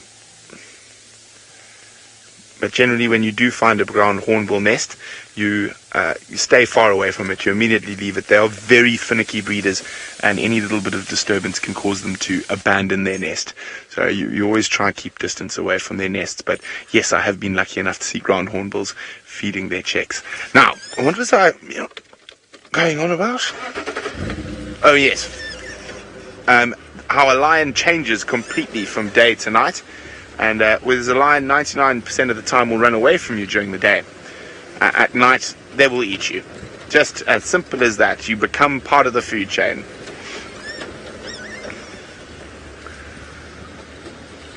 Right. Well, we're going to continue that conversation in a second, because this ground hornbill hasn't flown off, and so let's get a bit closer to him. So let's see if it was just waiting for its close-up before it started calling. It looks like it is getting ready to roost for the evening. And you see how it's all puffed up. It's got his neck down, so puffing up the feathers, trying to catch some of that air between its feathers and its body, which will create a nice little warm insulative blanket around it for the evening. So it looks like this one is retiring for the afternoon. It would have been very good foraging weather today. Well, we've got some good news, as the ground hornbills decide, or this ground hornbill decides it's had enough of the day. It seems like Taylor McCurdy has had enough of the tent. Already. Okay, can we very quickly go to the microscope, because I want to try and show you something, but it's on the move and it's so hard to focus. Look at this crazy looking thing. Have you ever seen anything like it before? Well, if you had there we go, come on. David and I were hoping that it was just going to stay cold, but it doesn't want to stop moving. Look at it. I've never seen anything like this in my entire life. It's tiny as well. I'm trying to keep it in focus and keep it on screen. It's proving to be quite difficult. So quick. I apologize. It's very hard to sort of see. Ooh! Maybe you were able to take some screenshots. Hang on, we got another chance here. It's going to be quick enough. There we go. So cool, hey? Wasn't that amazing? That little thing? I don't know what it is. You can have a look at it here on the leaf, David. I don't know where do you want me to play. Let me see if I can keep it still enough. Look how tiny it is. Very, very small. I found it on a piece of grass. I don't know if it's a beetle or if it's a bug, if it's part of the Hemiptera family. There's thousands and thousands of different species of them. At first I thought it was a tick, and I thought, I've never seen a tick with white on it before. Just the way that it was holding on the piece of grass, but it's not, obviously. I don't know what it is. The only thing that I could find, because I was trying to have a look at my insect book, I'm going to put it back outside just now, is... It's not a stink bug, though. I don't think it's a stink bug. I was looking at that, just looking at the shape of, what would you call that? What would it also be? Oh, there's the glare. The glare is gone now. Number 3A. I don't even know how to pronounce the name. Family. Oh my goodness. Tesseratomidae. It's a big word. I've never seen anything like it. I don't know if it's that, though, because obviously that doesn't look anything like it. So I was having a look in bugs. I haven't even looked in beetles just yet to see what it could potentially be. But what David and I are going to do is we're going to release all the creatures that we've captured on this afternoon, sort of tent mission. We're going to put them back in the wilderness where they belong. We're then going to close the tent up, and we're going to hop into the car, and we're going to go and see what we can find. We're going to go look for elephants. So while we do that, we're going to try and be as quick as we can. Back you go to Brent. I wonder if he is still with those hornbills. Come on. We're not with the hornbill. We left the hornbill to snuggle up against the cold, and we're heading towards the east and south towards Chitwa. We're about to leave Djuma in the next few minutes. And we were discussing about how to deal with animals at night when on foot, and because I went back to fetch my torch before going to stay at Chitwa for the night, and Ronan's question pertains exactly to that, and he would like to know whether the torchlight will scare off any of the animals. Ronan, it won't. As I say, it's there to give you time to make a correct decision. With lions, they're not normally going to charge at you unless they are within sort of 10 or 15 meters to make the pounce. Okay, we're going to wipe the lens quickly. There's a bit of light drizzle around. And so they need to be generally quite close before they... so it doesn't scare off the animal. With hippos, sometimes it can help if you've got a bright enough torch. It doesn't scare them off, but it can confuse them for a second. Elephants don't like lights at night, so you can use a torch to confuse elephants as well. But no, it doesn't scare them off as such, as rather as it gives you time and space to make a decision to get yourself to safety. And it is amazing how good the smallest little torches are these days. The technology that is coming on leaps and bounds. I used to carry a big mag light, 3 cells about this long, but now just as bright is this tiny little torch, and I don't have to lug that big torch around with me anymore.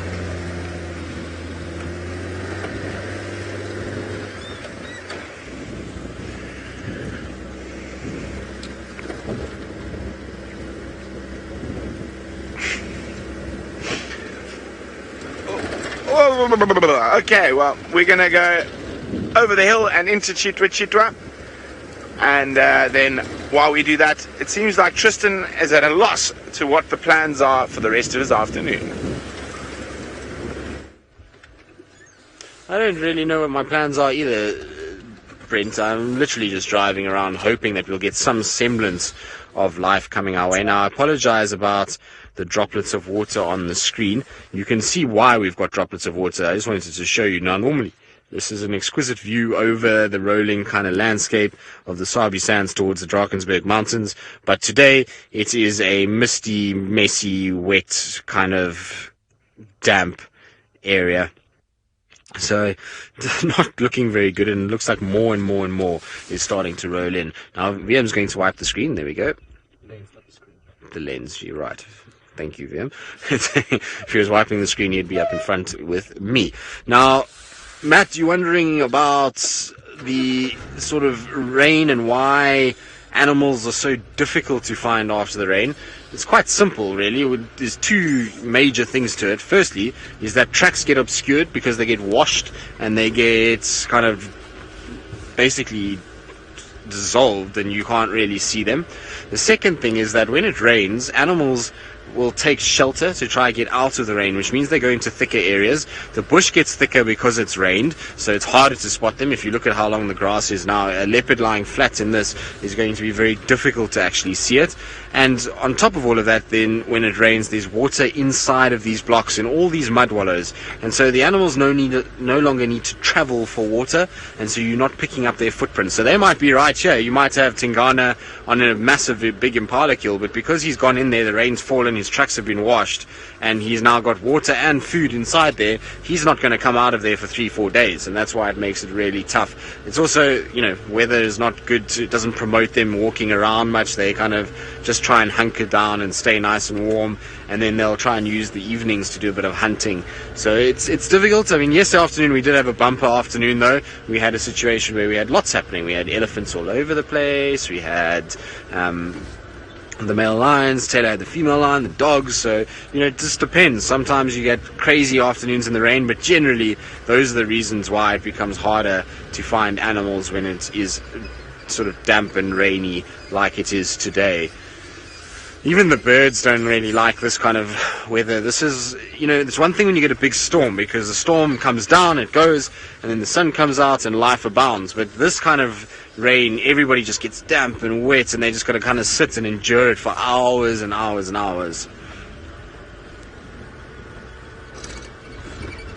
Kristen, the animals are hiding, but yes, our moth is enjoying it. It's moved a little bit. Look, it's now kind of towards the back of my head and still sitting, and this little fella has loved its day with us for some reason. It's not like we've showed it a really entertaining time, have we? We've been a bit disappointing. I think this moth might ask for its money back in terms of a safari experience. I haven't given it very much, although we gave it some buffalo this morning and we gave it lots of antelope species. And talking about antelope species, there's another one for the afternoon which we haven't shown yet. So there is a Nyala bull that is walking through the very long grass. And so I was saying how long the grass is. You'll know how big Nyala bulls are in relation to, or some of you might know how big Nyala bulls are in relation to other animals, and you can see how obscured it is by the grass. Now you can imagine a stalking leopard walking through there, just how difficult that would be to actually see. So it's amazing how much the grass has actually grown in the last little bit. It's really interesting though how many of these Nyala we see on this eastern side. It must be because of all these deep drainages that we've got perfect habitat for these guys to walk around and to be able to find nice food. And you'll find that they'll browse of all little plants that are growing at the moment. Lots of small little acacias and marulas and bush willows and all those kind of things that are popping up that Nyalas will like to eat. But he's off, he's on his way and going in a different direction, as is typical of the family. They always try and get themselves behind something to just kind of hide away. So not surprised that we lost a view of our Nyala fairly quickly, but he did give us a little look and just to pose slightly before he carried on. Devor, so no, we don't sleep in tents. What we have is we have these very small little camping mattresses. I don't know if you've ever seen them. They're these tiny, small little mattresses, and they're all laid out on the floor. And then there's this kind of tarpaulin that's put on top. So I suppose it's like a tent, and we all share inside there, and it's a kind of communal thing. And then in weather like this, we have to build a fire so that we stay nice and warm, because we don't really have walls or anything like that. And it's very scary, so somebody has to stay up at night. And that's why Brent went to fetch the torch, because, you know, last night somebody else was on duty as to be awake during the night, and they were using Brent's torch, and so he had to go get it from them to go to Chitwa. And so there's somebody on duty at night to make sure the animals don't get us. They have to chase them away. No, I'm kidding. We don't stay in tents. In the Mara we stay in tents. Here we stay in actual bricked housing. So each person's got their room, and it's all very, very cozy. As we don't rough it that much, that's for sure. And we have an amazing kitchen that prepares us lovely meals 3 times a day, and we have very secure accommodation where no one has to sit watching for animals at all. So we have good accommodation, and it's perfect for what we do, and it allows everyone to have their own little space. Hang on a second. I think I see leopard tracks. Please be leopard tracks. Looks like leopard tracks to me. Yes, they are leopard tracks, but now these are not fresh leopard tracks. These are very, very old leopard tracks. So there's a lioness, that by the looks of things, that walked here, and then also a leopard walking the opposite way, but they all from yesterday. Lots and lots of rain on top of them, so not as exciting as I thought it would be. For a second there I got very excited. I thought maybe we were going to get a chance to follow some tracks and find ourselves a cat, but these are definitely very obscured by the rain. So I think this must have been not yesterday, maybe yesterday during the day. Could have been around that time. For the leopard track and the lion track, seems a little older than that. I was hoping we were going to have nice fresh tracks. Wouldn't that have been fun? It would have been cool to have had a really steamy set of leopard tracks to follow. That would have made my day. I would have definitely enjoyed following that around, and especially if I could find that little spotted bum and tail walking through the bush. That would make me even happier. Hopefully we'll get something somewhere. At some point they've got to come out. I don't expect them to be everywhere at the moment. It's not really kind of leopard weather. Most of them are probably sitting on some sort of food item at the moment and are busy eating and devouring their way through a dike or an Impala or something like that. Right, so I'm going to keep on this road. I'm just going to scratch around. You never know, maybe something else comes out. And while I do that, let's send you to Brent Leo Smith, who's got something that is looking thoroughly miserable sitting in the rain.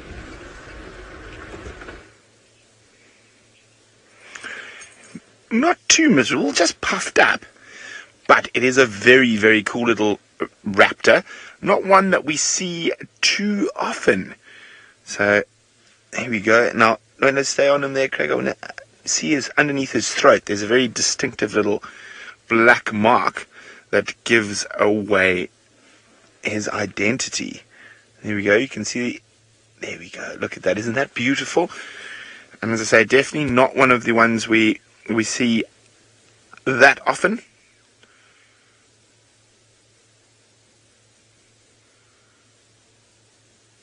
So I wonder if you guys can tell me what bird this is. Hashtag Safari Live.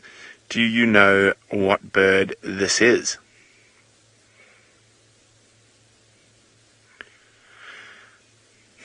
Very, very beautiful. They've got a very varied diet. And most of the prey they catch lives on the ground. Frogs, rodents, grasshoppers, arachnids. It's even being recorded eating mollusks. So snails and lizards. And there's a hint in there.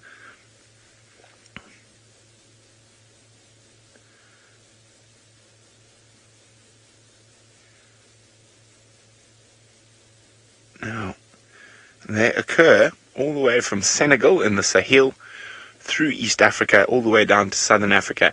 They're not really common anywhere. They're sort of uncommon everywhere and quite widely and thinly distributed.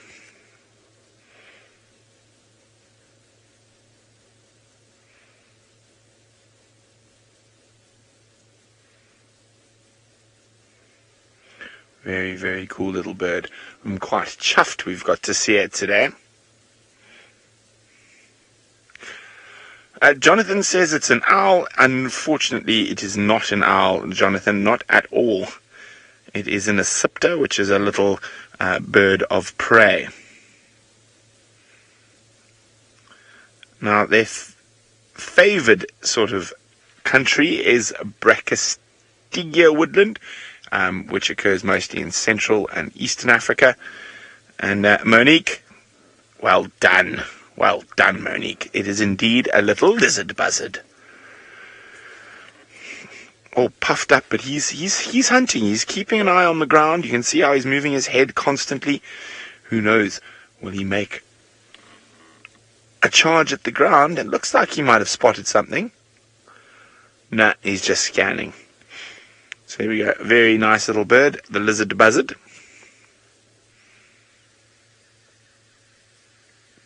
Now, the bird we see here that is size-wise and whatnot most easily confused with him is the gabar goshawk. But if you've been birding for a while, you can't really get them confused at all. So if we have a look there, that black throat stripe is very, very, very diagnostic, as well as when they fly, the very broad black bands on their tail. So very broad barring. I'll show you quickly the gabar goshawk. Oh, wrong way. Oh, there we go. So if we have a look at the gabar goshawk, you can see though they're similar size and both have red beaks, you look at the tail, very thin barring, and also the gabar goshawk has a very distinct white rump when it flies, and of course it's missing the black throat stripe, which is very, very distinct in the lizard buzzard. Well, let's have one last look at him before we carry on down the road. So you can never get a gabar goshawk and lizard buzzard confused again.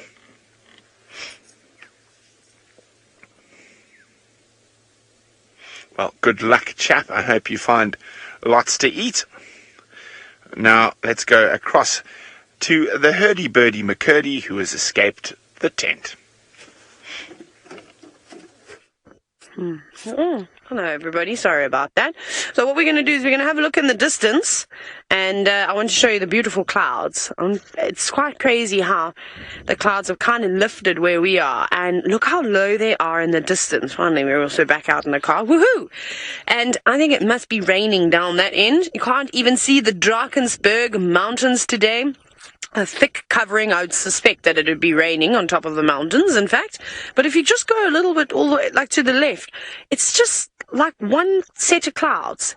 It's just amazing. Look at that. And you can kind of see that we don't have any of it. Whether it's going to come towards us, I hope not, because we're going to get very wet, I suspect, if that comes anywhere near us. It's lifted quite nicely, although, hey David, when we look up and around us, it also looks like the clouds are getting a bit thicker around us. Oh no, are we in for another rainy sunset safari? I hope not. So what we're doing is we've come down to sort of the western corner. We're not quite there yet, we're on the way, because as far as I can understand, the Nkuhuma pride of lions, which is the pride of lions that we see on a regular basis here, is still in Simbambili, or in this western corner. They could come back at any moment. Hopefully it's going to be tonight, and I, of course, would like to catch them in the act of crossing through Djuma, and also hanging around, lurking about. Love doing a little bit of lurking, because wild dogs, of course. Now, David's holding his cloth out like this to me. It's like you're a waiter today, you know, when I sort of stand with a cloth. And he's just giving that lens a good old clean. That was funny. Just standing there like this going, is it okay? Can I wipe the lens now? So David is going to do that throughout the entire show, I'm pretty sure. Craig and VM are doing exactly the same thing today, because even as we still go, it's not quite rain at the moment, it's just a little bit of mist that's coming through and wetting the lens. Did anybody figure out what that little bug was that we saw? White with orange legs. It was quite beautiful. Be nice to have a look. Oh, no one figured it out. Now, the insect book that I have is not quite elaborate. Obviously, it just goes into a few species, so we'll keep trying to dig. I might even send that little insect off to step. I have another idea of what I think it might be, but I've just completely forgotten the name. I've actually got a note on it in one of my notebooks that I don't have with me this afternoon. So when we get back to camp, I will open it up and try and find it, and then I'll post on Twitter a little bit later if I did manage to find anything. If not, there's so many groups on Facebook these days where we can post it, and hopefully they'll be able to help us identify it. Pretty cool though. Let's see what else we got. No. I'm just checking for some more little insects that may be on some plants. We've had a bit of rain. It's been a nice soaking rain, as what Brent was talking about earlier. It's been a great day, in fact. But Guide Monkey, you've asked this afternoon whether Djuma's ever experienced enough rain that it's caused floods. It hasn't flooded in my time here. I have experienced sort of mini floods down in the southern Sabi sand, though, where lots of roads were closed, rivers came up and were starting to wash things away. We haven't had too much here. We had it, David, when did the deluge arrive? Remember when the Mulwati flowed ankle deep? It was a raging torrent, as per Jamie's description. I can't remember when that was. Does anybody remember when we had that hectic rain? Was it this time last year? Oh, some birds. Don't fly. Oh, no, babblers, come back. Let's see, maybe they're going to come back. There's one still on the road on the right. And the arrow-marked babbler. I think having a little bath, in fact. Yes. Yes, there we go. Good birds. So I need to try and remember when the rain was, so maybe you can let me know. But no, I haven't been here when there's been an exceptional rain. Perhaps Tristan is the one to ask, though, as he's been in the northern Sabi sand for quite some time, so we'll pass that question on to him. But a pair of arrow-marked babblers, I wonder where the rest of the flock are. They are exceptionally gregarious. You can see 5 together. Sometimes you can see even up to 10. And even though it has been pouring with rain, we had an elephant that didn't mind to get its skin wet, and these birds don't seem to mind to get their feathers wet. They're making the most of all the fresh water that's around. And I don't think I'd be doing that, David. It's a bit cold, eh? A little bit cold. I'm sure they must be shivering slightly. And where are they going to dry their feathers now that there's barely a breeze and there's definitely no sun and it's just before dark? I mean, what's the time now? 5:15 in the evening. So, I mean, I think it's by 6 o'clock it's going to be fairly dull out here. So hopefully they don't have too long of a bath to try and clean themselves and they'll perch themselves up, open their wings, and let the very gentle breeze that is around hopefully dry out those feathers. But very nice to see. Starlings are actually my favorite. Cape glossy starlings are very funny in the water. These guys are quite impressive too, bouncing about. Done. Enough. That's it. It was nice, though, to have a little look. I enjoy watching birds dust bath, birds bathe in water.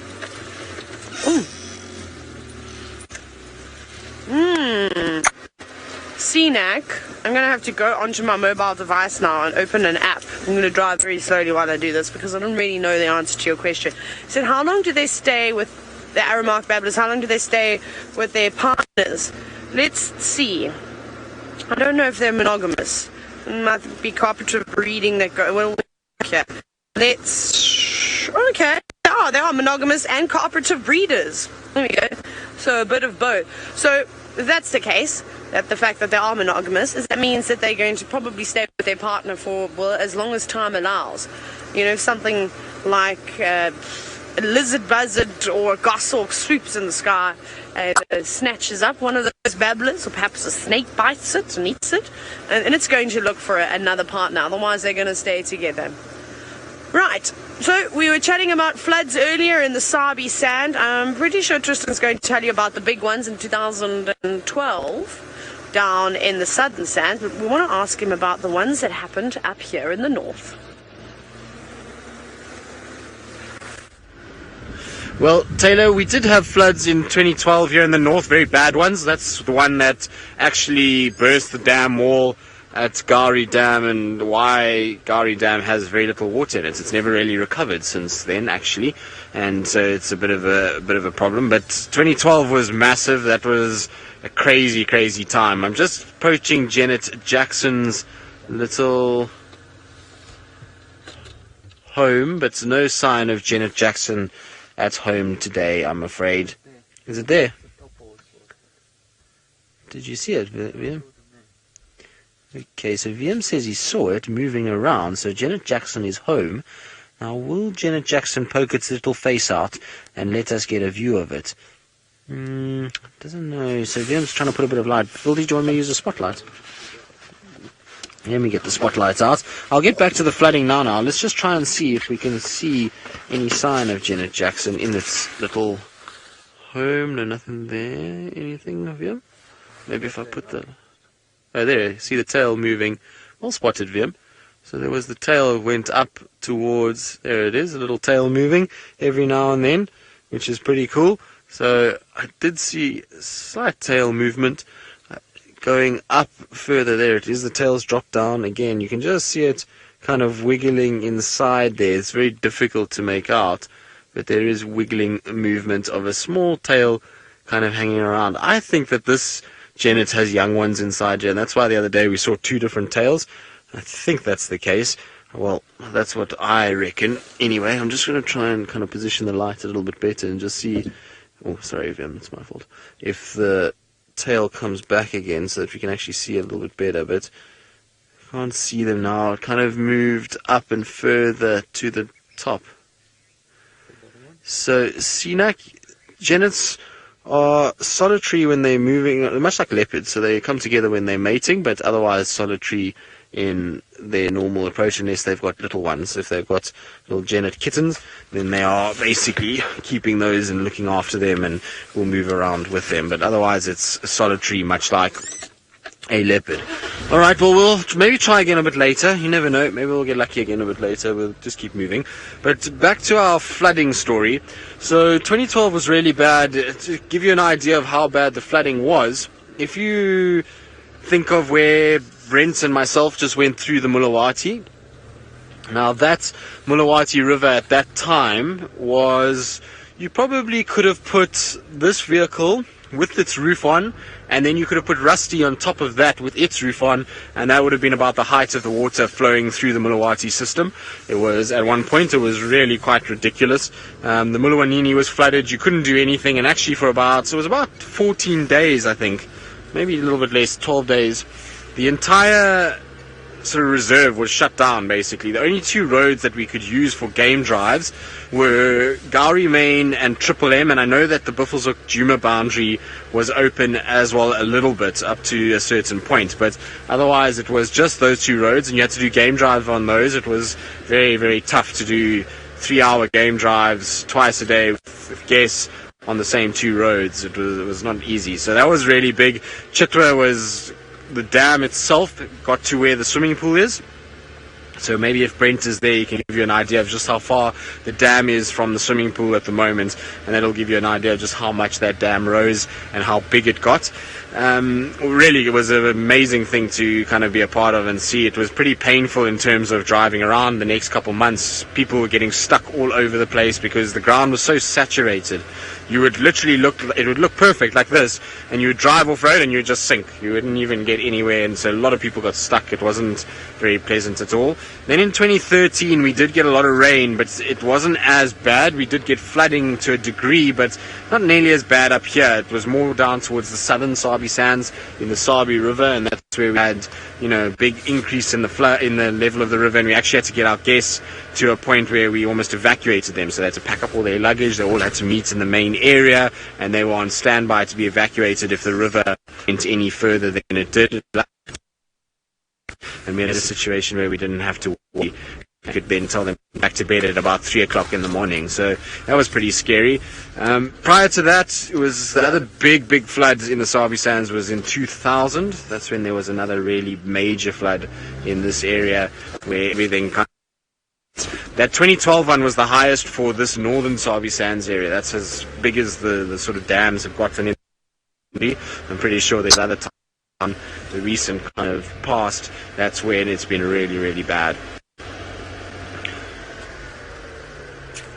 Now, I believe gremlins are back again on Wendy. I'm not sure why. It must be the new antenna that we put on to replace the one that I lost this morning.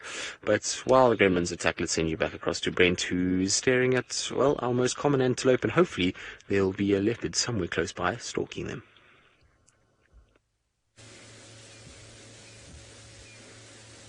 Well, I'm hoping the same thing, Tristan. But at the moment, we're with that massive Impala herd that hangs around Chitwa airstrip, and two of the boys are getting an early start on the rat. And not very serious, sort of a bit more play sparring than anything else. There are some Inyala archer as well, but mostly Impala. As you can see, lots and lots of Impala. Now, you'll see the herd is very mixed between males and females, and that is not unusual at this time of the year. And they will start separating into bachelor herds and breeding herds come the rat, which should be starting in not too long. But at this time of the day, and what I was hoping for is some playing Impala. It's nice and cool. They're about to sort of bed down to chew the cud out in one of these big open areas. So they often have a silly few minutes and chase each other about. But it's been so cool today, they might have had lots of silly 5 minutes during the day, and now are just sort of getting ready for bed. Oh, isn't Inyala having a silly moment?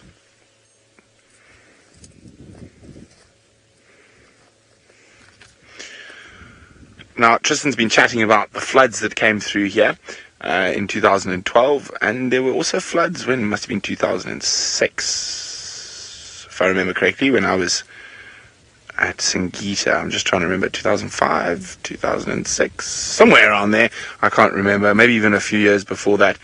And Stevie says, what happens to the animals when it floods? They do move to higher ground. There's actually very few animals that get caught in the flood. Occasionally younger ones and stuff that have been left by their mom sleeping, and they get caught in the flood. Now, when I was at Singita, so I can't remember which year it was, a long time ago, leave it at that, in the Sabi sands, and we had floods, and we couldn't get a lot of our staff into work. So about 100 staff members used to live at home outside and travel in and out by a bus twice a day. And there was a little river that flooded quite badly, and I can remember driving through there in a Land Rover with all the housekeeping ladies on the back, and water was over the bonnet, but it was fine, it was okay, till all the housekeeping ladies decided, and let's rephrase, these housekeeping ladies were not small ladies, they were very well built ladies. So they had a fair bit of weight behind them, and I had probably about 12 of them on the Land Rover, on the game drive seats, so 4 per set of seats. And as we were going through the water, they all decided that they must move to the opposite side to the water, which obviously made the car start listing, which was quite scary. Me shouting, please keep still, and all the ladies going to the one side. So eventually we decided it wasn't a good idea. So we took a bakkie into town. And then what we did is, well, the next time it flooded, actually, I had left. They got a little inflatable. Tristan actually might have been at St. Gita with that. I'm trying to remember. We're going to ask him. Was he there with Nikki? Not our Nikki, another Nikki, a safari guide Nikki. Was he in that same group? Because I'm pretty sure when it flooded, when they were there, they got a little inflatable boat from a cheap one from one of the stores, sort of one you use in the pool, and they put rope through it, and then instead of driving the vehicle through the river, that same little river, they pulled the people to and from. I think Tristan might have been there for that. When was that flood? Oh, I can't even remember. But we've had some serious floods in my time as a guide. There you go, some light sparring going on. I think the most scary floods that I've had to deal with were always in southern Zambia, around the Zambezi Valley, especially around Lake Kruger, because you're right up against the mountains, and they flash flood very, very quickly and very, very scarily, and you get big trees coming down, and it can be very, very dangerous. But let's keep moving. Hopefully Hosanna is around and he decided to make an appearance away from his carcass, or maybe went down to the water's edge for a drink. Now, and well, talking about flooding, the Mara is a great example of somewhere that flash floods quite scarily and quite quickly. And one of the funnier things about flash flooding and floods in general is how many people get washed off roads. Now, they all tell you they got washed off the road. They didn't. So there's a very simple rule when it comes to crossing flooded rivers. Fast water runs shallow, still water runs deep. So where there's a bridge or whatnot, you can't see the bridge, but you can see where the water's shallow and making ripples. And on each side of that bridge, where the water is sort of far more sort of flat and still is where it's deep. So what happens is a lot of people during floods, they get scared of the white water, and what they do is boing, and they drive off the edge of the bridge instead of staying in the fast water. They drive where it looks smooth. Silly people.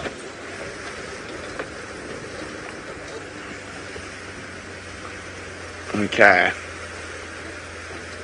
It's just, what have you seen?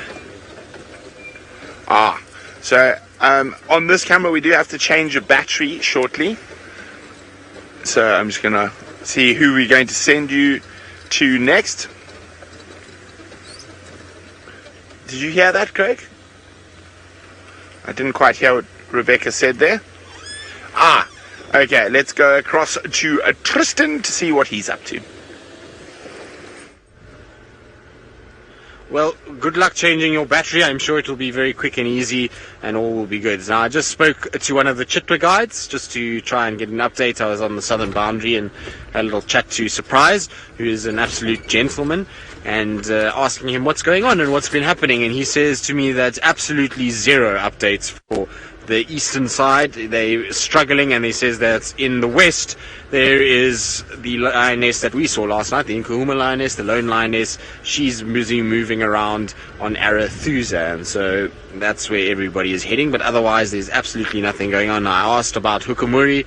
They said he came into our side yesterday, which we know, but I told him that they crossed back to your side, well, south, because we tracked those tracks this morning all the way south into Little Gowrie. So he's that side, and then Shadulu apparently is very far west as well.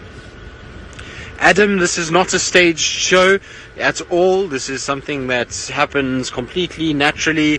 What we get is what we get. Sometimes we have amazing sightings where we see all kinds of things. Other times it's very quiet like it is today. So it's definitely not staged at all. What you see is as it's happening real time. We don't have any chance to be able to set things up. And so what you're seeing is pretty much about 20 seconds after when it's happened, because obviously with the delays in terms of sending these internet feeds from vehicles all the way around the world, there is a slight delay, but otherwise we're not very much behind what we're up to and what we're doing, and so we do not stage anything. There's no kind of, baiting or anything like that happens. It's all pretty much the way it goes, and what we see is what we see, and what we don't, and that's why some days, like I say, it's quiet like this and we struggle to find things, and other days it's like yesterday afternoon where literally every corner there was something happening and everybody was having a lot of action. So not staged, and it is interactive though, so it means that you are asking. If it is, you're welcome to ask more questions about anything else you might be interested in. Maybe there's something you would like us to try and find or see or something like that, and we'll definitely do so. So if there's anything that you are specifically interested in, let us know, and we'll try and see if we can find it for you this afternoon, just to show you that it's not staged at all, and so that we can try and keep everybody happy. Right, Treehouse Dam, didn't expect much to be happening, a little on the cold side. I thought it would have been maybe just a outside chance of Hukumuri coming back this side, but I haven't picked up any tracks for him, so I'm just going to stop and actually have a little bit of a listen. It's not a very sort of pretty picture that Treehouse Dam normally is at this time of the day. Normally it's beautiful coloration that's reflecting, and you have these beautiful skies